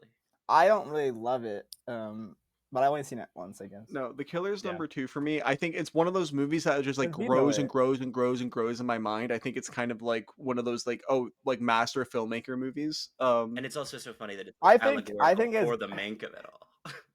He missed. Yeah, I know it's funny. This is his funniest movies, The Killer. Yeah. Wait, Doug, I'm confused though as to why you're not using your veto for The Killer. Because the other movie that you want high, isn't that going to? Oh no, I It's don't not. know. It's not. Bro already tried to play it. It's not. Okay, Um, All right, so you're gonna let The Killer stay at number 8? I guess that's fucked Wow. up, though. That's fucked up. I strongly disagree with the placement of The Killer here. Just lo- but well, it's Owen, fine. I'd like again. I'd like to hear what is it about the Killer that you feel? it's fine. I like this is the area where it's like for Mank and The Game, I think are just kind of like bad, Mhm. and then there's 1, 2, 3, 4, 4.5 movies that I'm like, these are whatever. Just not I good for think you, they're yeah. fine. And then there's like a section of like these are good, and then there's only 2 movies that I have at 4 stars. Do you remember that the Killer has like a badass fight scene though, with like, and it's super? No, I don't cool. even remember. I remember Sick the as hell, guns. and they fight and he You don't remember drugs that? a Owen? dog and it dies, and it's awesome. In the like the In the house. in the In building. Florida, Oh, he goes to Florida. yeah, I don't remember a lot. Do you of that remember stuff. how they go like Didn't we do a podcast episode on The looking for Killer? a job and It's then an I found easy a watch, job? Owen. I do And like then when what they was play it? the It is an Smiths easy and watch. he That's eats part of why it's McDonald's. All of Fincher's on movies. Yeah, the Netflix. Killer's a little bit higher on my list, but I'd be much pretty higher. comfortable. Yeah, with this here is at 8. well, the Killer's one that I just there's a few of them that I just didn't rewatch for this that I've seen, so that is just one of them. Yeah, same. For me, Um, there's like a direct line in his filmography where I can draw a line and be like, everything from here is great, and that starts Yeah. with The Killer. I think that's a great movie for me. Yeah. So who's gonna veto it? I'm not Nobody? gonna No veto one's it. vetoing it. But even though, Wait, so just- even though it's a great movie, it still ends up at 6. No, I don't think it's a bad movie. I think it wouldn't go much higher for me. That's what I'm saying. I'm Okay, gonna so say just to get my rankings all fucked up Anti here. Morrissey. a sense of what the board looks like. So I'm the only person that's used a veto, right? No, so I used the veto. Oh no, Owen used one. Okay, so Well, Owen I has have- one veto remaining. Doug has a veto and a veto override remaining, and Ro has a veto. And I'm concealed That's- carrying. Not that. Hey, whoa. And then number 7 is Doug. Yeah. It just okay. It just has to happen. I'm sorry, Owen. It has to be Panic Room. It just has to be Panic At Room. 7? Okay. And then I'll Yeah. veto it again, and then it'll get pushed up again. So we'll get at least a 6. Oh, that's so mean though. What do you mean? Already had to That's why pick I have 2 a vetoes. movie that she hasn't seen at number 9, and now you're gonna make her pick Panic Room again at her number 6 pick. No, That's she so fucked can up. pick Let her- something else. You're trapping me. No, but It's the Pat Node Panopticon. I can't do anything. I can't move. yeah, look, this is No, it's fucked not up. a No, you trap. should let It's not a Panic Room trap. stay at 7. But I want it to be at 6. Yeah, Put 7 at Yeah, 7. but in the spirit of collaboration, So- that's so rude. It's not. What do you mean? Well, because then all of Ro's picks are being selected for her if you What? do that. That's Uh, not. Determined. I'm trying to. I have to pick a something different from my movie, own- right? I have to pick Yeah. a different movie. Okay. Yeah, if Ro Owen can is letting pick the veto something else. stand, then yes, you have to pick Just a keep different pushing movie. Panic Room up. I guess this is keep pushing Panic Room up. Panic Room is not in the same echelon as any of these fucking movies we're talking about Yeah, right no, now. not at all. Which is Let's go. Like the fact that you're debating between like Panic Room and Fight Club or No, something. is literally, crazy. that's what's going on in my Great. head. where Maybe I'm the like, best Jared Leto casting though. I hated him. Oh, he's so so fast. good in that movie. Yeah. Yeah. When he says like "let me think" and then he lights up the blowtorch to smoke meth. Maybe if Jared Leto It's supposed was to be in what the it- It's It's funny Killer. because he's also in Fight Club. Yeah, what? yeah, he's What if No, Jared he's Leto not was in the Panic Room. Killer? Anyway, it's Zodiac, I guess. What the fuck? If it's not Panic Room, it's Zodiac. It's 7? Like, Yeah, that's good. it's 7. Good point. Yeah. Good placement. I have Zodiac at 10. So you did. You ever lie. just like smoke some weed and chill out and shit, or like? Wait, what I do you mean guess. lie? Well, no, I mean I just wasted a veto. Oh, What 'cause do you Doug said- mean? You're saying I lied? Yeah. Because I used my veto on Zodiac at 8, and I was like, Doug's not, and I was like, Doug's gonna play it at 7 anyway. And then you were like, no. Well, and I then you didn't played it want at 7 to. anyway. I didn't want to. I was like, I have to Yeah, play. you could have just played Fight Club. This is why we can't do drafts. I could do Fight Club. I get. It's like I don't No, care. you don't have to. You could play. You just said No, Zodiac. it's fine. already. It's Zodiac's fine. fine, I can't control All it right. now. I didn't feel like I was. I didn't feel like I was untruthful, but Oh, I got to pick. I got to pick for number. Okay. What number is it? 6 now. We're on 6. Yes. 6. Girl with the dragon tattoo. yeah, veto. Veto. You cannot pick that there. I'm so sorry. You Privilege. cannot do that. I Use it my one time. Use it my one nothing, time. man. I got nothing. Fuck. I guess Panic Room there then. All right, that's fine. We got up. It's a good We got movie. up. It's not We bad. we kept going up. Kristen Stewart is actually quite good in that movie. I like her performance a lot. Oh, Yeah. two of our great actresses. We did a whole Panic Room episode. Yeah, we did. It's very silly. All right. Podcast could be So called the Panic list Room. right now Gee whiz. is Mank, Alien 3, The Game, The Curious Case of Benjamin Button, The Killer, Zodiac, Panic Room, and we're up to number 5, which is Whew. Doe again. Movies remaining are All right. Blade the The Club. Social Network, The Girl with the Dragon Tattoo, Gone Girl, 7, and Fight Club. Blade the Club. Come What if on. I was crazy though? Because I kind of like these movies a similar amount. What if I was crazy and played and did something insane and just destroyed, blew this whole list up? Don't do that. This list is already blown up. Everybody's already burnt their vetoes. Nobody can stop me. No, Ro has a Ro veto. has a veto. Oh, Ro would veto this. Never mind. I'm gonna do. Wait, Fight Club then. wait. No. Say what the fuck you were gonna say. Say it on business. Yes. I'm gonna do Fight Club. Fight Club Yeah. is here. I think it's fine. Yes. Wow. Went higher than maybe. Well, Fight Club because you takes guys are being crazy. ridiculous. That's why it went higher than it should have, probably. Well, Girl with the Dragon Tattoo over Fight Club, I think, is a little bit crazy. But I'm not gonna. No. Doug loves that movie, and I also love that movie. To be fair, It's Girl with good. the Dragon Tattoo. I have one movie rated 5 Great stars movie. out of everything. Yeah, full transparency. Girl with the Dragon Tattoo is like almost a 5-star for me. That's my number. Full 3 transparency, Girl with the Dragon Tattoo is one of my 10 favorite movies. What? Tell me. Well, okay. Now I'm. Maybe when we get to it, we'll get to it. But I want to hear more about what is so personally. Do we want I to say like anything it. about Good Fight movie. Club? It's No, fuck that movie. Okay. But we let it get all the way to number 5, and Doug's Who's gonna gonna just talk pick it about at it? number It's not 7. us. Who's gonna talk about this movie? I think it's a I little guess- bit better than Zodiac, maybe. Oh, Maybe not. jeez. I don't. What? I No, haven't. but I wouldn't care if you had that opinion and you didn't lie to me about it. But I you didn't did. lie. I was not. You did lie. untruthful. You said I'm not No. going to play Zodiac at number 7, and then you got a veto out of me, and now I couldn't veto your Zodiac at number 7, and now it's Okay. stuck at number 7. Okay, we haven't even drafted 7 yet. Can we like? It's all calm I don't know down. what this is. It's all everybody. Yeah, Take a chill pill. 7 Okay. should have just been at 7. Everybody take a chill pill. Okay. Fight Club is at number 5, unless the Fight we're Club. getting This to movie's know- a big deal. Is this Edward his most Norton. popular movie? Yeah, gotta be. I Um, mean, it's all in those TikTok yeah, edits. they're When like- the kids love it. I mean, A couple of them are like tied for most popular. Yeah, I this mean, it's social just- network yeah. or Gone Girl, I think. Yeah, this movie's a big deal. This is like the most millennial movie of all time. Yeah. Right. Is it Yeah. Edward Norton's best performance? How do we feel about that? Me saying those words? I mean, I- Um, the Hulk, man. You didn't see him Um, as Pete Seeger in A Complete Unknown? I did. Yeah, He's great he in that almost- though. He's He great was in that. nominated for an Oscar. Yeah, Yeah. he was really good in that. Great actor. not quite Fight Club, but yeah. Fight Pushing Club's candles. cool. I always think so. In the book, which is not the movie, this is a detail that's not in the movie. Is in the book Fight Club, they describe making bombs, and I'm like, that's so cool. And then they don't do Wow. that in the movie. So whenever I watch the Yeah. movie, I just You're think like, about how "Where in the the book they bombs describe making at?" bombs, and all that's cool. But Wow. He does have that thing Yeah. at the beginning where he talks about using soap to make explosives. yeah, but they really get in the weeds in the book. though, you know? Okay. Yeah, maybe that would be like a crime if he really got into it. Yeah. No, this movie's cool though. It's Nothing. Yeah, it's not a Fight lot to Club. say. Yeah, Yeah, this it's is Fight Club. this It's is fucking Fight one Club. that I Good movie. didn't. I've seen it once, like 5 years ago or something.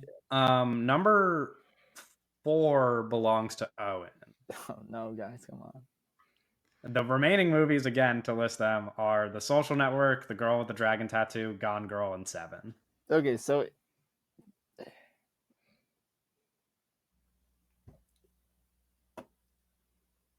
it's a social network here. I Veto guess. it, veto it, veto it, veto it.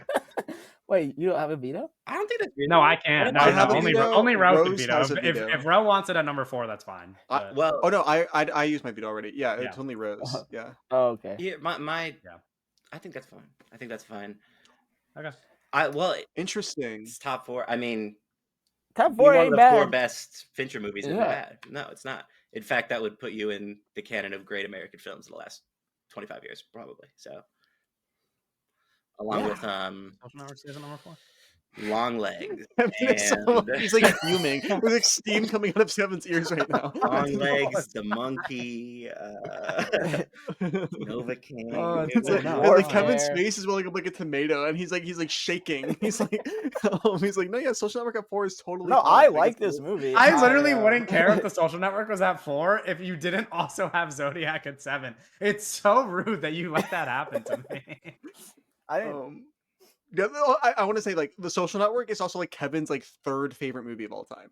Okay, third an is incredible movie. placing it. Third is placing it high. It's one of like both The Social Network and Zodiac are like 2 of my 20 favorite movies ever. Yeah. Yeah. Well, I think like it's also kind of unfair. Are all of us American here?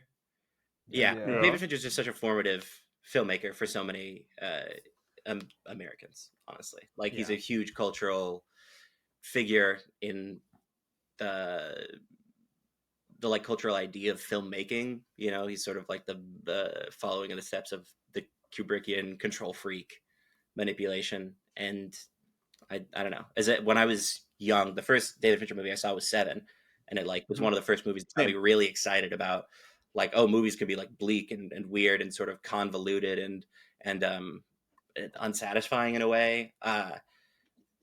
Yeah, I don't know. He's important, so it makes sense that a lot of these movies are really bored to us, and I think. What if Stanley Kubrick had a weird relationship with Netflix?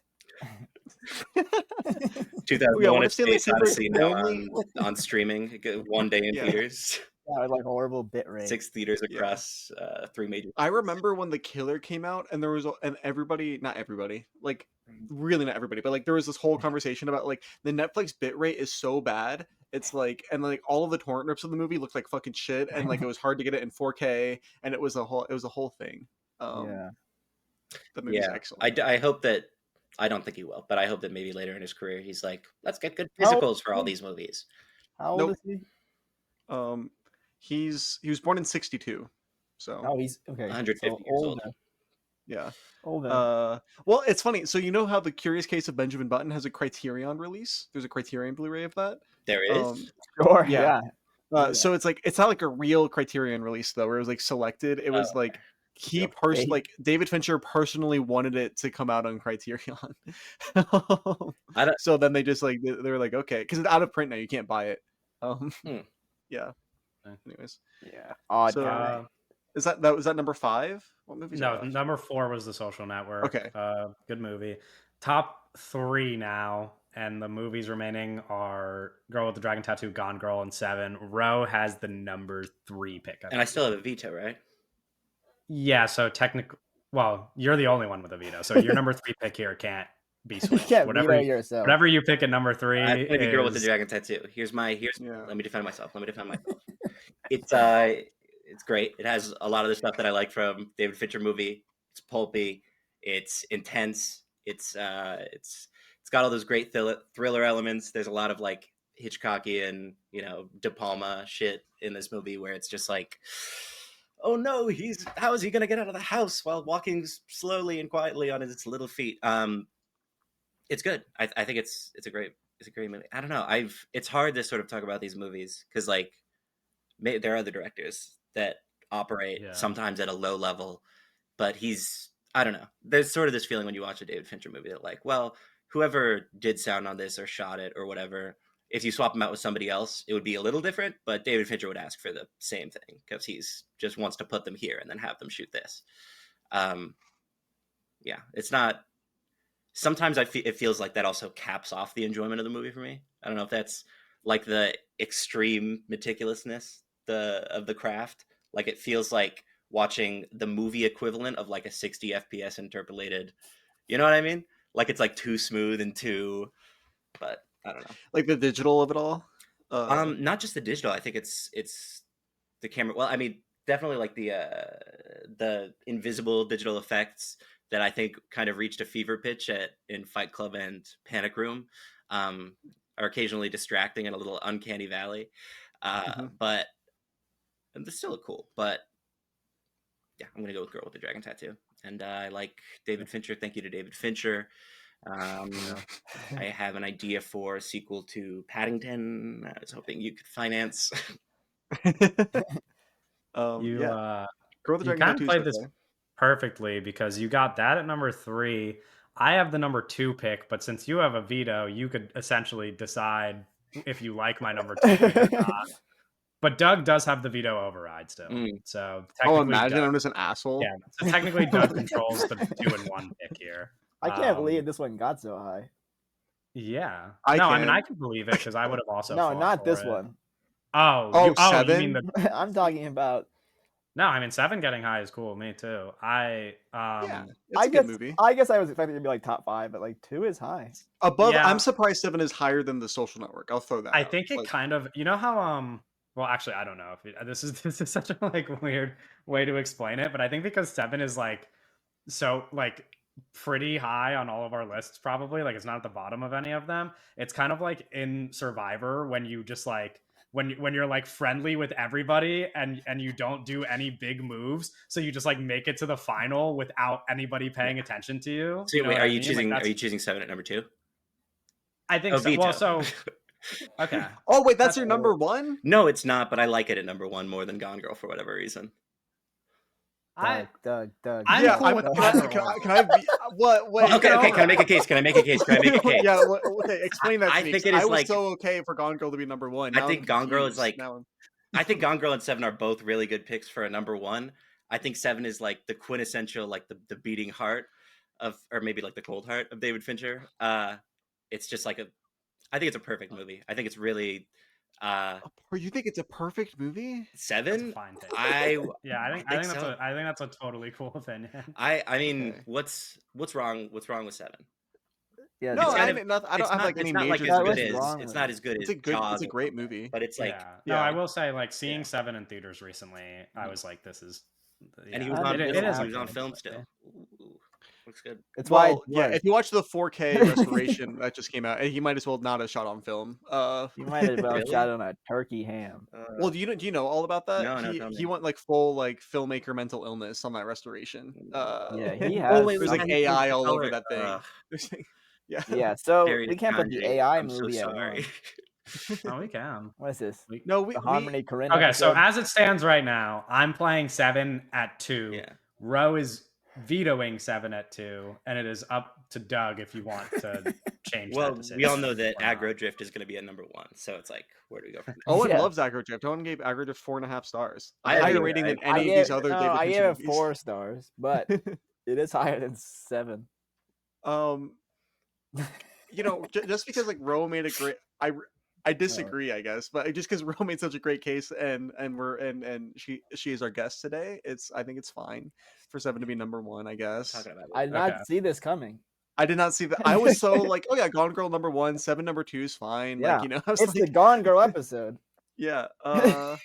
No, it's interesting. what are like Okay. our star ratings for Gone Girl and Seven? Because for me, Gone They're- Girl, I have them Uh, both at 4 stars. They're both 4.5 for me. They're also right next to each other. I have Gone Girl at number 4 and Seven at number 5. Gone Girl's a 5 for me in Social Net, or Seven is a 4.5. So here's my David Fincher thing, right? I have the Girl with the Dragon Tattoo. I have at 5 stars, and then the next rating, I have 7 movies at 4 stars. Oh, and Yeah. that's Right. For me, If you want, before I read our final list, we could just say our rankings, and then Yeah, sure. and then they're out there if you would like. mine My is so ranking. crazy. My ranking is Mank, The Game, Alien You have 3. Mank at 1. No, 12, dumbass. oh. I was like, wait, the game's at 2. Whoa. I was like, Yeah, this is crazy. Mank, Okay. The Game, Alien 3, Benjamin Button, Panic Room, Fight Club, The Killer, and then like my upper tier is the top 5, which is Seven, Gone Girl, The Girl with the Dragon Tattoo, Zodiac, and The Social Network. Okay. Doug, you want to oh go? yeah, my ranking in reverse order, I guess would be Mank, Panic Room, The Game, Fight Club, Seven, Social Network, Gone Girl, The Killer, The Girl with the Dragon Tattoo. Oh wait, I missed Alien 3. Alien 3 is above 7 in there. Yeah. My ranking Owen? would be, Or probably I was just going in box order. The Game, Mank, Alien 3, Panic Room, Girl with the Dragon Tattoo, Killer, Zodiac, Fight Club, Seven, Social Network, Gone Girl. Except I put Seven at the top of this list because I'm, I guess, an asshole. Okay, Mank, The Game, Zodiac, The Killer, Fight Club, The Social Network, The Curious Case of Benjamin Button, Oh, I missed that in mine. too. 7, Alien 3, The Girl with the Dragon Tattoo, Panic Room, and Gone Girl. That's ridiculous, but it's fine. You know, Do not No, go Gone to Girl Owen number Patton one. Letterboxd. no, I mean my Panic highest Room at number rated. 2. Yeah, no, Panic Room at number 2, crazy, but Gone Girl at number 1 is like a cool pick. Yeah. Yeah, Reasonable. it's Panic Room and Gone Girl are 4 stars, and then I have a couple of 3.5s, and then there's a bunch of 3s, and like it's The Game and Mank. Right, but 4 stars, 4.5, because your 4.5 is a 5, is a 5 is a 5.5, and There's crazy Right, math going yeah, on here. I mean, yeah. what can you say Okay, about the Gone so- Girl except for it's not Jerry, right? Exactly. There's only Our- one Affleck. It's a Our wrong final collaborative ranking of David Fincher's 12 narrative feature films. Number 12, Mank. Number 11, Alien 3. Number 10, The Game. Number 9, The Curious Case of Benjamin Button. Number 8, The Killer. Number 7, Zodiac. Number 6, Panic Room. Number 5, Fight Club. Number 4, The Social Network. Number 3, The Girl with the Dragon Tattoo. Number 2, Gone Girl. And number 1 is 7. That's very. That's a very very, weird list. very weird top 3. I'll be honest. I actually Dragon like, Tattoo other than the is Zodiac thing, I'm pretty happy with it. I mean, 4 of my top 5 movies are in the top 5 on our list. So yeah, I'm cool with that. Alien 3. Sorry, I had to kill you. Yeah, Alien 3. I had to let you die on that one. Yeah. That movie's Wow. so excellent. But Someone had to do it. It's pretty you know? cool. Well, I technically would someone like didn't have to do to it, see David but Fincher get another shot at like a big sci-fi thing, but I don't know if it's gonna happen. It's Squid no, Game. it's his next movie. I thought he was doing the Yeah, it takes place in space. The Tarantino movie takes place in space. Oh, The Yeah. movie It actually takes place on the Halo Reach. oh my Oh. god, on the Yeah, Ring World. yeah. Holy shit. Yeah, Okay. Ring World. That's Is why it just Leo's Covenant, or not are there going to coming be back. Forerunner as well? Or I don't think we have details yet. Yeah, Like, you know, like it should. Yeah, the deadline hasn't reported on that. is Bungie going to be involved, or probably Of not? course, yeah. It's like yeah. Original budget. Wow. Okay. Yeah, None of it's like Bungie, and it's like people that worked at Bungie. Yeah. Yeah, it's a whole. We're thing. laid off after Destiny 2 yeah, final expansion. yeah. It's complicated. Speaking of deadline, we're gonna talk. We're gonna talk about some news, but I want to remind everybody, of course, to share some feedback if you like listening to the episode by liking, commenting, and subscribing on YouTube, by rating the episode on Spotify and Apple Podcasts, and following us at all of our links. Also, all of Ro's information will be in the description as well. News. First big piece of news is that the Academy is establishing a Best Stunt Design category for films starting with the 100th Academy Awards in 2028. Oh, I didn't know that. 2028. Yeah, 2028. Yeah, they waited until every Mission Impossible movie was made and every Mad Max movie was made, and now they're ready. Now they're ready. Wait, so when does the new Avengers movie come out? 2026, I think. That shit is not. Sorry. It's the. You know what? It is the Academy. Some ridiculous shit. That is going to be. The Royce Brothers is going to be the first people to. Hey, I just like, what is the stupidest thing they went? Yeah, Avengers Doomsday says 2026, so it would not be. The Oscar goes to like the coordinator, the designer. Yeah, it says it's Not for the stunt designer, not it's the not stunt the guy doing man. this. No, Yeah. The fact that we get a best stunt before a best ensemble cast award is like, what the fuck? But What's that's happening here? Oh, are they adding it? Yeah, I think that's also. they're adding. They're betting that. 8 years That's from now, next one of year. those. I think next I think year. that's coming Yeah. next year. And they're That's also good. adding best casting. I think. Yeah. That's good. Yeah. That's good. I like that. What Or maybe that's. No, I think that's what's coming next year is the best casting. I don't Yeah. know. This is messy. I but think those are the same things. I'm pretty sure next year is the best casting. That's what's being added, and then stunt design is the year after. I don't know if Because that was a big thing. They were like, Sean Baker would have won another Oscar next year if this was next year. for Yeah. casting. You mean? Yeah. Yeah, because he casted Honora. He didn't do Right. the stunts. Yeah. Not well. Yeah, I know. I'm aware. The next piece of news isn't really news. It's just the lineup for Cannes, which I won't read all of the movies, but I'll name some of like the. No, read big, all more 130 popular. movies playing at Cannes. Yeah, we got all day. I'm going to read some of the big, more popular ones, and you guys could let me know what you think. Wes Anderson's The Phoenician Scheme, Ari Aster's Eddington, Julia Ducournau's Alpha, Oliver Hermanus' The History of Sound, Richard Linklater's New Wave. On the Cannes website, it says New Wave in English. Oh, instead of, it's Nouvelle Vague, but they're just yeah, translating Nouvelle it. Vague, but they translate it. I don't know why they translate. Anyway, that's what they said. Kelly Reichardt's The Mastermind, Joachim Trier's Sentimental Value, Harris Dickinson's debut, Urchin, Scarlett Johansson's debut, Eleanor the Great, and then out of competition, Spike Lee's Highest to Lowest and Mission Impossible: The Final Reckoning, or some notable title. I wonder why Highest to Lowest is playing out of competition. Yeah. I Interesting. don't know. It also was announced weird because they didn't. Yeah, announce they it were like, originally, "Is and then an hour Denzel coming later- to the red carpet or not? Like, we need to know that. Or Right. we can't play your movie, man. Like, is Denzel gonna come?" And then Denzel's Also, so isn't fine, also. ASAP? I mean, ASAP Rocky is like a big, Very heard he's- famous he's person, good yes. as yeah, well. exactly. It's like you have like Ice red carpet- Spice, also a very Yeah, famous person in this exactly. movie. I Yeah. guess You it have would- like It people would for be the red funnier if carpet they were event. like, if Ice Spice is not showing, we can't play your movie, Mister. Mister Yeah, calling. No, but yeah, they announced the lineup, and then like an hour after they announced the lineup, Spike Lee posted on his Instagram, and he was like, "Yeah, we're playing at Cannes," and it just like wasn't part of the lineup, but he just said it, and then they afterwards said that he's playing that it's playing out of competition. Yeah, I don't know what the logic is. Dickinson's But... all ready to go. Yeah, Harris Dickinson. Dickinson's movie.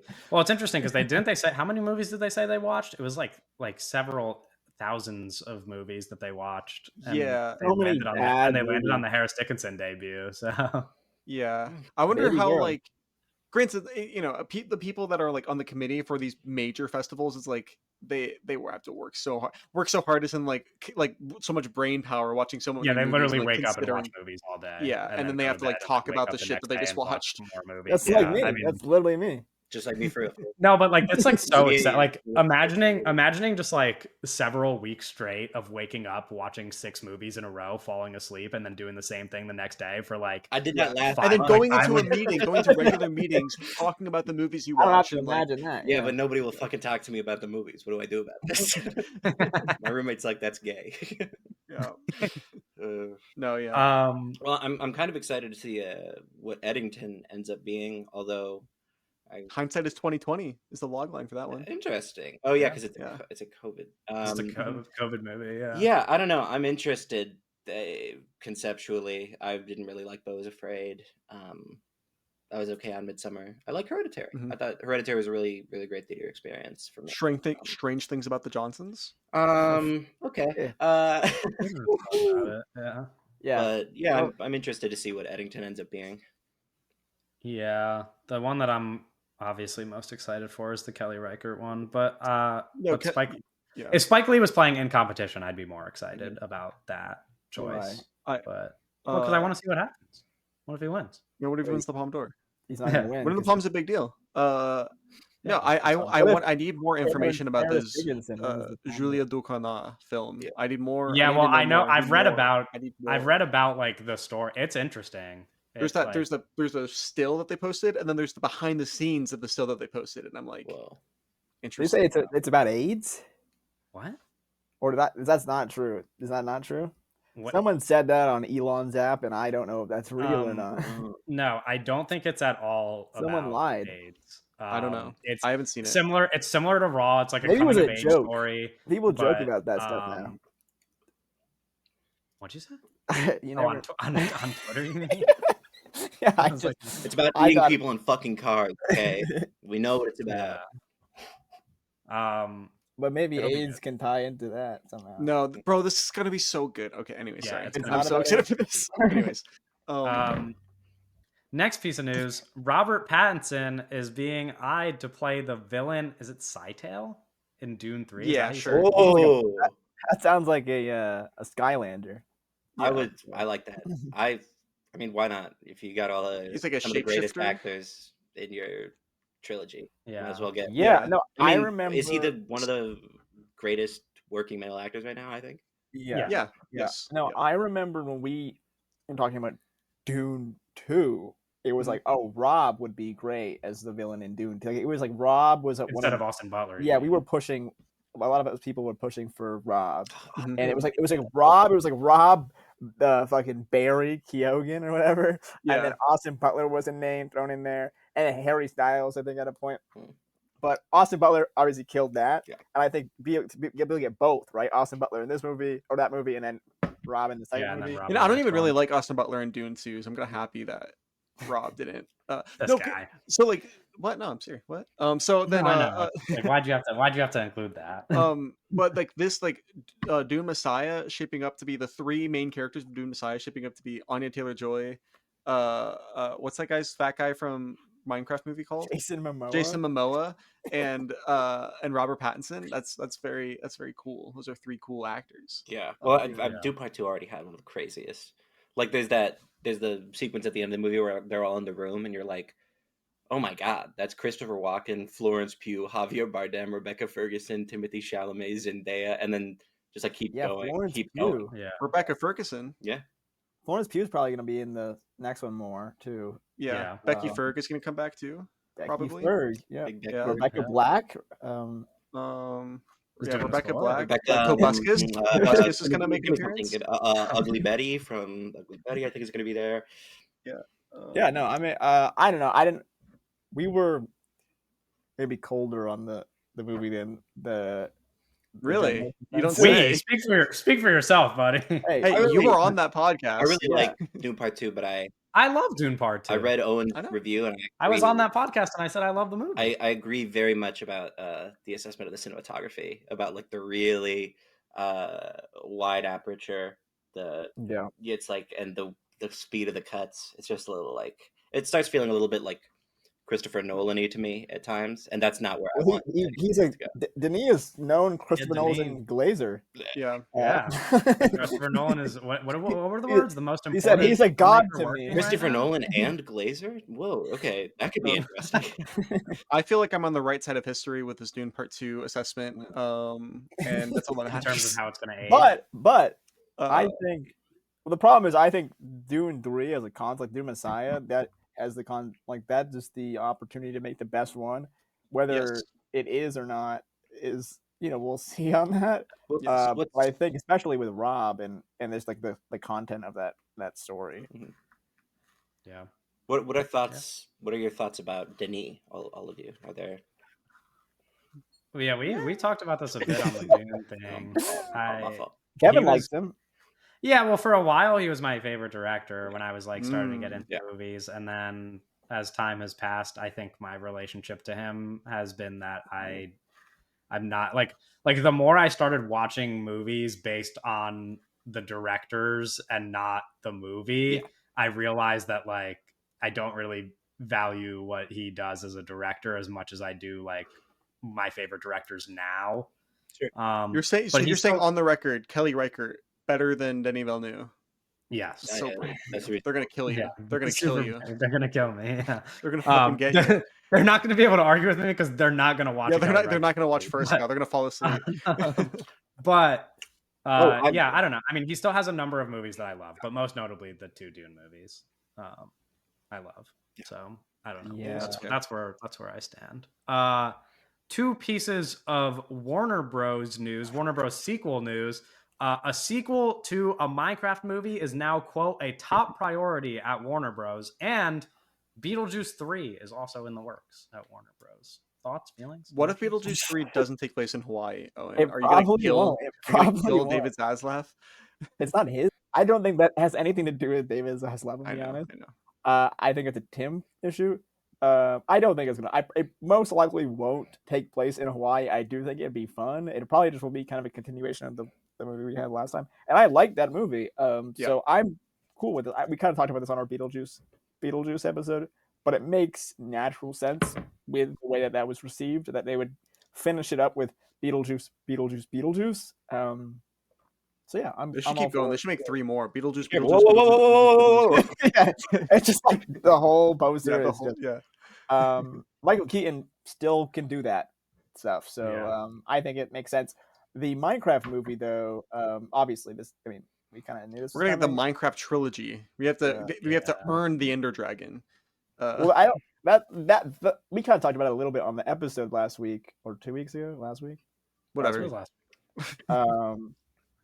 I don't think they set it up well for a sequel because of the fact that the Ender Dragon's already like dead in the world. That's like I don't know. They can kind of do whatever they want. In terms of like logic doesn't matter in that movie. It's not a real movie, bro. It's a big No, commercial. I know, for but it's action like figures. I feel like Oh, you guys didn't notice the allusions to Battleship Potemkin, or was I? It's just like very much a conversation with the Soviet realist Sergei Eisenstein. I don't know. Maybe I'm crazy. yeah, Where he do I actually, Sergei it was Eisenstein like go? I just had it. What the fuck? I don't know. But yeah, this is gonna be the biggest franchise ever. Mm-hmm. Ever. It's gonna be bigger than Avatar. It's the biggest movie in China right now. Oh, well, not the second one's not gonna be. Not for long. No, well, Yeah. Operation Red Sea 4 is about to come through and kick ass. Sorry, I misread the name. Adolescence director Philip Barantini is in talks to helm the film adaptation of The Alchemist. Worst movie of all time, probably. To be quite honest, We with you. literally were just talking about Minecraft, and then you go to this. And Yeah, but like you got to set your expectations up. The Alchemist is gonna come out, and this annoying director. God, I don't want to be too negative, but this like No, you love to like shit on people who you've never watched a single thing from, and just like based on the audience. I think it's healthy to have like enemies of people you don't really know. Well, no, but annoying in the sense where it's like all people talked about with adolescence was like how like the takes were so long and how it was so well choreographed, and it's like, yeah, dude, this guy's gonna make this guy's gonna make the Alchemist movie, and it's gonna be rated. It's gonna have a 4.7 average rating on Letterboxd, and I'm gonna have to sit there and be like, no, this movie's kind of bad. And it's gonna be, and then they're gonna hang me at the fucking stake like they did with Dune. All right. In defense of Philip Barantini, I haven't seen any of his other work other than Adolescence, and I'm very skeptical of one shot shit. I actually kind of hate oneers. They're just not necessarily for me most of the time. But I felt that Adolescence, it put forth a strong narrative, thematic meaning to the reason that we were experiencing the things in real time, and the times that we were experiencing them in. Sorry, I just drank a lot of kombucha and it's trying to escape my body. Bucci. Yeah, I was boochin. Yeah, I think totally reasonable to be skeptical of a long take director though, because last time we let Inarritu get through the door, and it's like, what do we do? What the hell do we do, man? And Barantini likes to do this stuff. Like he's done it in one of his movies as well. Okay, that's what I was gonna ask. Is like that something that his movie Boiling Point is all in one take as well, and I think it's a good show. movie. I think it's. I mean, if this is his thing, and it seems to be 1917 and its consequences. Yeah. Roger Deakins, you'll fucking. I think Boiling Point was filmed before 1917. Well, I think it's in concert. It's like a choice he's making for his filmography. It's in concert with like theater and plays a little more, which is also The Alchemist. Somewhat. The single most overrated book in contemporary literature, and it's probably not. Wait, this guy's directing Enola Holmes 3. Who, Philip Barantini? Yeah. I mean, that makes sense. He's like got a thing with Netflix. Wait, obviously, like he just. What the fuck is Enola Holmes 3 gonna be? What do you mean? I don't think it's gonna be the further adventures of Enola Holmes. Are you not? It's the adolescence version of Enola Holmes. Yeah. Yeah. No. I also need to throw it out there before people already kill me at the stake. Listen, if the movie's good, I'll say the movie's good. You know what I mean? I just like this sounds like the worst movie ever though from this news to me. Yeah. I mean, we are only speculating. Yeah, we're only speculating. The movie might not even get made. Right. I mean, if we're making enemies, I feel like maybe we should come down on the Minecraft sequel harder than Philip Barantini's Alchemist. No, yeah. I mean, Jared S. Did you see what he said? He said, "Fuck it, they're just throwing popcorn. Like, who gives a fuck?" Until I went to see Warfare and I was covered in fucking butter in my seat because they didn't have enough time to clean up the theater from the Minecraft showing before it. So there was literally, I sat down and popcorn started flowing into my seat. No, it makes you. It's like you're in Warfare in the movie theater, and then you're watching the Warfare on the screen. It's like a 40x experience. If the goal was to make me incredibly uncomfortable because I was picking popcorn out of my ass while I was watching Warfare, you walk into the theater and you hear the popcorn machine, and you're like, "Whoa!" It's immersive. It's like 40x. Yeah, it's like 40x. Warfare. Anyway, I did come down really hard on the Alchemist movie.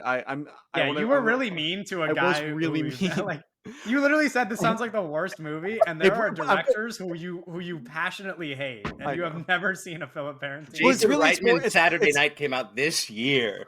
I know, but it's more so. It's like I really dislike that book, and then also like from what I understand him as like formally as a filmmaker, I'm like, oh, this is gonna be it's gonna be rough when this movie comes out. That's where I had visions. I was like fucking Paul. I was like Paul Muad'Dib.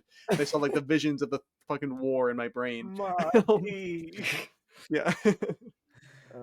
Director that we all I think are more positive on, Matt Johnson is in talks to direct the live action Magic the Gathering. I saw that. I don't want him to just become an IP director. I'm gonna be honest. I don't think that's gonna happen. I don't know, but in a post Greta Gerwig Barbie to Chronicles of Narnia world, I don't want to see Matt Johnson do like Blackberry, then Magic the Gathering, and Tony. Tony? Tony. He's doing Tony. I Okay. don't understand what this movie's gonna be about. Magic the Gathering. Yeah, that's probably No, what but like I know that, but you know what I mean. Like I don't. Oh, he No, is I don't. doing Because I've Tony. never It's a played card Magic game. the Gathering. No, it's gonna be like it's gonna be like the Dungeons and Dragons movie. I or- hope. Yeah, it's like it's That'd be awesome. Magic. Yeah, that'd Magic be the sick. Gathering is a card game. Yes. Yeah, and like It's not the same as Dungeons and Dragons, but if it's a movie that is Minecraft like, doesn't have any Minecraft's a- yeah, characters. Like Minecraft's a video game. I know, Minecraft but is it's voxel also I would based. but like I would have been like, what is the Oh. Minecraft movie going to be? It's the same question, It's like I don't. Mhm. Yeah. Like Well, I you have were Magic taking the guesses Gathering on what the cards with Minecraft Doctor movie Who would be. on them, so it's like I'm like I don't like what's the fuck the movie? I don't know. Jesus Christ, dude. What? Nerd. Yeah. Fucking nerd alert. Okay. The Got him. for the upcoming Hunger Games Sunrise on the Reaping, roles have been offered to Elle Fanning as Effie, Kieran Culkin as Caesar Flickerman, Ray Fiennes as President Coriolanus Snow, and Emma Thompson as Drusilla. I would like to see new actors at some point. I don't know if anybody up there is. Elle Fanning, one of the greatest actresses. The problem with this Playing a is, very popular the problem character. with that this people love. is like love Elle Fanning. I also really like Hunter Schafer, and she was in the last one. I didn't see that one, so No, it's like yeah, same. I don't. Yeah. It's like you can put a lot of great people in the movie. I still might not see it, even if I like the actor. I don't which really. is I why I don't watched really want to this. see Kieran Culkin as Caesar Flickerman. I don't really feel the. I don't want to see him. Oh, come in on. general. Stop being so. I wanna- You hate Kieran I've Culkin seen a lot so of much. him. I watched Too much of him. Yeah. Okay, but do we think that Kieran Culkin is going to be playing reprising his role as Kieran Culkin in this role, or What? I think it's interesting. You're looking at him coming off a long series of roles, maybe playing out of type, sort of this Kieran Culkin character, and now we're looking at him maybe doing a Kieran Culkin character in this new one. Like yeah, playing and he's more- coming off of. You got to remember, he's coming off of an Oscar-winning role as Kieran Culkin. That's Kieran Culkin and- coming off of an Emmy-winning role as Kieran and it's Culkin. Kieran Culkin, Yes, and He might be up for the Tony. yeah. Oh, he literally might be up for a Tony. You're right. Actually, that's not even a joke. He like, He's He gonna will EGOT. be. He's gonna EGOT for being Kieran Culkin. But I think in that sense, he's kind of like an old movie star that does one thing, and that's kind of fun. Yeah, like Ryan Reynolds. I Yeah, think Kieran Culkin's cool. I'll say it. I Kieran like Culkin Kieran and Free Culkin. Guy too. Are we down? Kieran Culkin seems like a really nice guy Yeah. that I would like. Yeah. He would not like me, but I would hang out with him, and he would think I'm annoying while we drink a beer. Like, I don't think I would that's fuck true. with him. I He don't and me think would he smoke be weed, and it would be a annoying. vibe. So Yeah, that's all I'm saying. Hashtag White Boy Wednesday. I would try talking about Yeah, Francis Ford Coppola, and he would look at me like I was fucking mentally deficient. I don't think this would happen. He is I feel like mentally you have- deficient at this point, so it's. Our final piece of news: Michael Sarnowski, director of Oh, A yeah. Quiet Place Day One and Pig, Oh is set to direct the live-action Death Stranding movie for A24 and Hideo Kojima. Rose, have you played Death Stranding? No, I'm familiar with it. Okay. I wasn't the biggest fan of Pig. It was sort of Oh wow! to me it was a genre experiment that was just it almost felt like it's like, what if John Wick was talking? And it's like, okay, Yeah, it's fun though. It's yeah. Well, I like don't know. It's maybe my perception of fun is different, but I don't know. It's not. That was the kindest way to say something so mean. Well, it's like maybe for like another barometer point. Like I felt similarly about Pig that I did to Barbarian, which is like Oh, for me. I know love people Barbarian. adore those movies, and that's fine with me. But I think maybe the genre subversion just wasn't as fun for me. So I mean, I don't dislike the guy, but it's I'm not super thrilled for. I didn't see that Quiet Place movie. Neither, Did anybody? No. Okay, I watched it. It's okay. Was it quiet? I think this is it's interesting because like again, unless proven differently, I think it has to be assumed that like this guy kind of hand selected by Kojima for this, which Right. is That's something. That's something. You know what I I- mean? yeah. Like, I will say it could be worse. Could be. of No, course. yeah, they could Well, have who's picked the somebody. worst? way Okay, worse. who's this the- is like a guy who knows how to direct. It a was like movie. a. It's like a. a C+B- acquisition here. Well, I feel like Hashtag- Owen would like with Jerry being your favorite movie. It's kind of like a Strand type movie. So yeah, Jerry no, is a Strand yeah, type movie, Strand it type is. movie. It is. and that's not a Um, joke either. It's like, yeah, it's no, like, yeah, no, 100%. seriously. But that's why and we've talked about this movie a lot on here, and like the idea of this movie and how like very experimental it can get with like like a lot of walking, and we want to see a lot of walking, but that's not really what movies are normally like. The Hollywood movie doesn't have a lot of walking in it. And it's also like Uh, in Death Stranding, the walking and then the story are pretty gravely separated between yeah, cutscenes and gameplay. So which is yeah. interesting. Yeah. That's why it's a really good game. So I don't know. I mean, Yeah, obviously, agreed. well, again, like all these movies, we will have to watch them before we have like a full opinion on it. But Yeah. I guess we definitely were hoping for somebody maybe bigger or just Kojima himself to direct the movie. Yeah, the most exciting news would just be Kojima himself was like, I'm doing this. Yeah, But He's but working I on don't. the stuff, I guess. This isn't yeah, like a he's busy. He's negative busy. director. Yeah. Right. Who is the pick? Who is the pick for a Death Stranding movie? Who would you guys like to see direct? Nicholas Winding Refn is that was no, Yeah. I'm not. That's like that sounds ridiculous, right? But that is like They're the buddies. big. That's they're not they're best friends. They are like actually like on the Yeah. record like best Oh yeah, friends. yeah, yeah. Yeah. So and like that's kind of like that was kind of like the big elephant in the room was like, what if Nick Um, Refn did this? Yeah, Refn. I would watch the shit out of a Panos Cosmatos Death Stranding. That would be George good. Miller. They've met. Yeah, George Miller's way too fucking old. Yeah, He he does loves like, shit like this. Death Stranding is like loves- the anti Mad Max. That's it. Yeah. No, George Miller. He's alive. That's all that matters.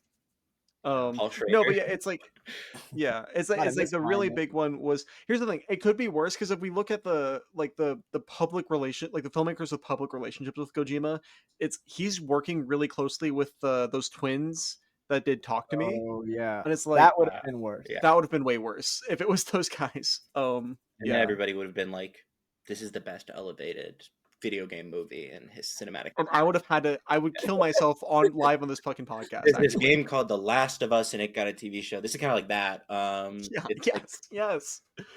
so is it Yeah. part of the game where you have to like put the buttons? I guess maybe they could make that into a movie or something. I don't know. It sounds cool to me. They were gonna do Street Fighter. What is it? Zach Kreger is doing Resident Evil though, and I'm excited for that. Yes. Yeah, is. we have been talking about. What do that. you think? What are your theories about what that's going to be? What it's going to be, I have no idea. I mean, Okay. I enjoy the Resident Evil games. Well, that's the thing. Like, do Yeah. you think it's going to be an adaptation of a game? Uh, People are saying it might be 2. I was saying it might be 4. I think that 4 would I make would sense. love to see a 2. I think a 2 or a 4 adaptation could go crazy. I think getting a good, filmic realization of the police station and Mr. X and all that would be so awesome. I think those are the 2 obvious picks. But ultimately it might just be like some random. They might try to like adapt the first one or be forced into doing it. I'm not sure what the general executive guidance will be on that, but there's a rumor that like Mikey Madison Yeah, I was gonna say. has been offered a role in this, and so now people are speculating that she's playing like Ava Wong or something. Jill Valentine, come on. or like Jill Valentine. Yeah. Yeah. I would like to see Mikey Madison in a Zach Kreger Resident Evil. He's been offered a lot. Sounds Yeah. you I know, was saying that Mikey Madison was offered the role as the president's daughter in Resident Evil 4. Oh, Ashley Graham. Yeah. Yeah, you came to fuck with the wrong girl, okay? Played the shit of these games. Yeah. I played 4 and 2. Yeah. The remake of 2. Yeah, no, that's kind of also my experience. I played 7 and 8, but it's just not. Well, I played 5, 6, and I played 5 and 6 as a kid. I like those. Yeah, no, I was kidding. I played all of them. Anyways, Anyways, no, I didn't want to cut No, you yeah. off. Resident Evil is very important to both of I've you, I seen see. those movies. Have you played the game zone? No. No. Okay. Video game movies. What video game adaptation do we need? Do we need Tetris? Do we need? Oh, we that talked already about happened. We already talk got about that. this- Oh right, we did get There was a Tetris, and Tetris that was movie. I brutal. didn't watch that. That was a really boring movie. I actually hate that movie so much. That movie that was like Richard Brody's like 4th favorite movie of the year. I literally, and I'm sure, He's a little that's senile. fine. But there, like when I got through 30 minutes of the Tetris movie, I thought the movie was over. Like, it's so long. I sat through 30 minutes. I was like, it's time to go to bed. I'll finish the rest tomorrow. I thought I was about to be done. And it was like, yeah, it was at like the 25-minute mark. It's exhausting. Anyway, Yeah, that's Tetris. what did The Balatro movie is gonna get Yeah. Soon. that's probably gonna happen, to be honest with you. Schedule 1 would be cool. The Schedule 1 movie. Yeah. When does the GTA movie happen? It has to. at Oh some my point, but god! also, Don't like, fucking make Harmony Korine's GTA? No, it's just like movie. it's like in terms of like we talk about studios IP mining. It's like that's a really big IP to mine. You know? yeah, I wonder if like post GTA 6 is when that's gonna. I read there. Well, Yeah, when is I Zack, think they're when probably are they not going to gonna give Zack? If Zack Snyder's UFC movie does well, he's going to make the Fortnite movie.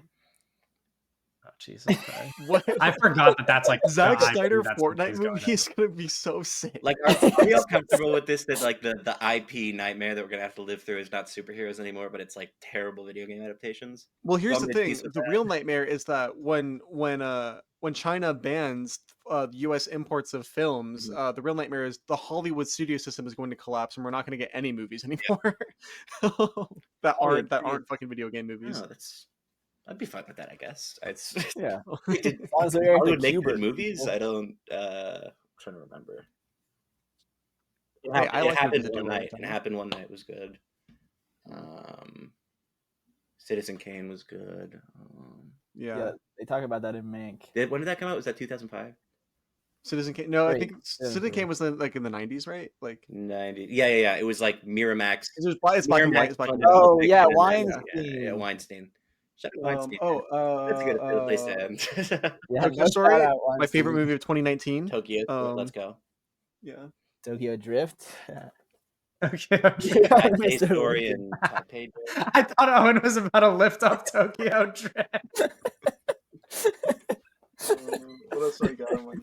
What Red is Spirit that? Lake. Harmony Korine. Do you know? Wait, Wake Up. Oh, I Red have Spirit Lake. Red Spirit Do you know Lake. about this, Rose? Red Spirit Lake. I don't. Okay. Red Spirit Lake. Hold on. Let me. Oh, you're wearing a Red Spirit Lake shirt that Sarah made right now. Yeah, Look shout at out that. Sarah. That's Look at beautiful. Look at that. What y'all know about? What y'all know about the Cure 4K, huh? What y'all know about I'm wearing. the Cure 4K? I don't have that, but I we also have that. Kevin would we have have that. seen it. Kevin would Yeah, have I that. do have it. That That's one movie's of my really favorite good. movies. It's in 4K It resolution. is good. How many pixels is that? By how many pixels? 3,840 by 2,160. I think. That's so many. That's so many. Yeah, it's like 40, 45, 46 pixels, something like that. Oh. Okay. Okay. Okay. Thank you guys for having me on. Go Yes, Dard. Yeah, of course. Good art.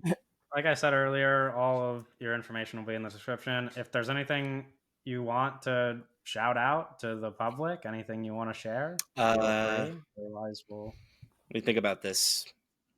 If you're listening to this podcast for some reason and you don't like movies, get really high and watch Berica. It's like take an edible and watch Berica. It's a good time. Can you guys flip this? Nice. I'll think Yeah. of it. Yes, I got it. I was like, Yeah. yeah. Don't worry about it. Don't worry about it, Okay, bro. we're gonna wrap up there. Next week, we are talking about Ryan Coogler's new movie, Sinners. Oh shit. That's IMAX next that is the week. plan. Period. That is next week. You better get your Jesus tickets Christ. because they're selling fast. After After that Kodak video. After Yeah. that Kodak, we didn't talk about that. That Kodak video was Kodak. We didn't sick. talk about that, I've- but Ryan I've Coogler, showed it kind to of like the coolest 3 guy people. alive. I've been like, guys, Yeah. Ryan Coogler actually is kind of interested in this stuff. It's neat. Dude, I've been telling people how cool Ryan Coogler is for a while. Like when you listen Yeah, to his but he made podcast, you're like, this Marvel guy movies. rocks. Like Yeah. he's so fun to listen to. It is I'm hurting. glad that everybody is watching that video and really enjoying it because he's awesome. Anyway, next week is Sinners. We'll see you later. Now you could clip it. Jeez, this hurt.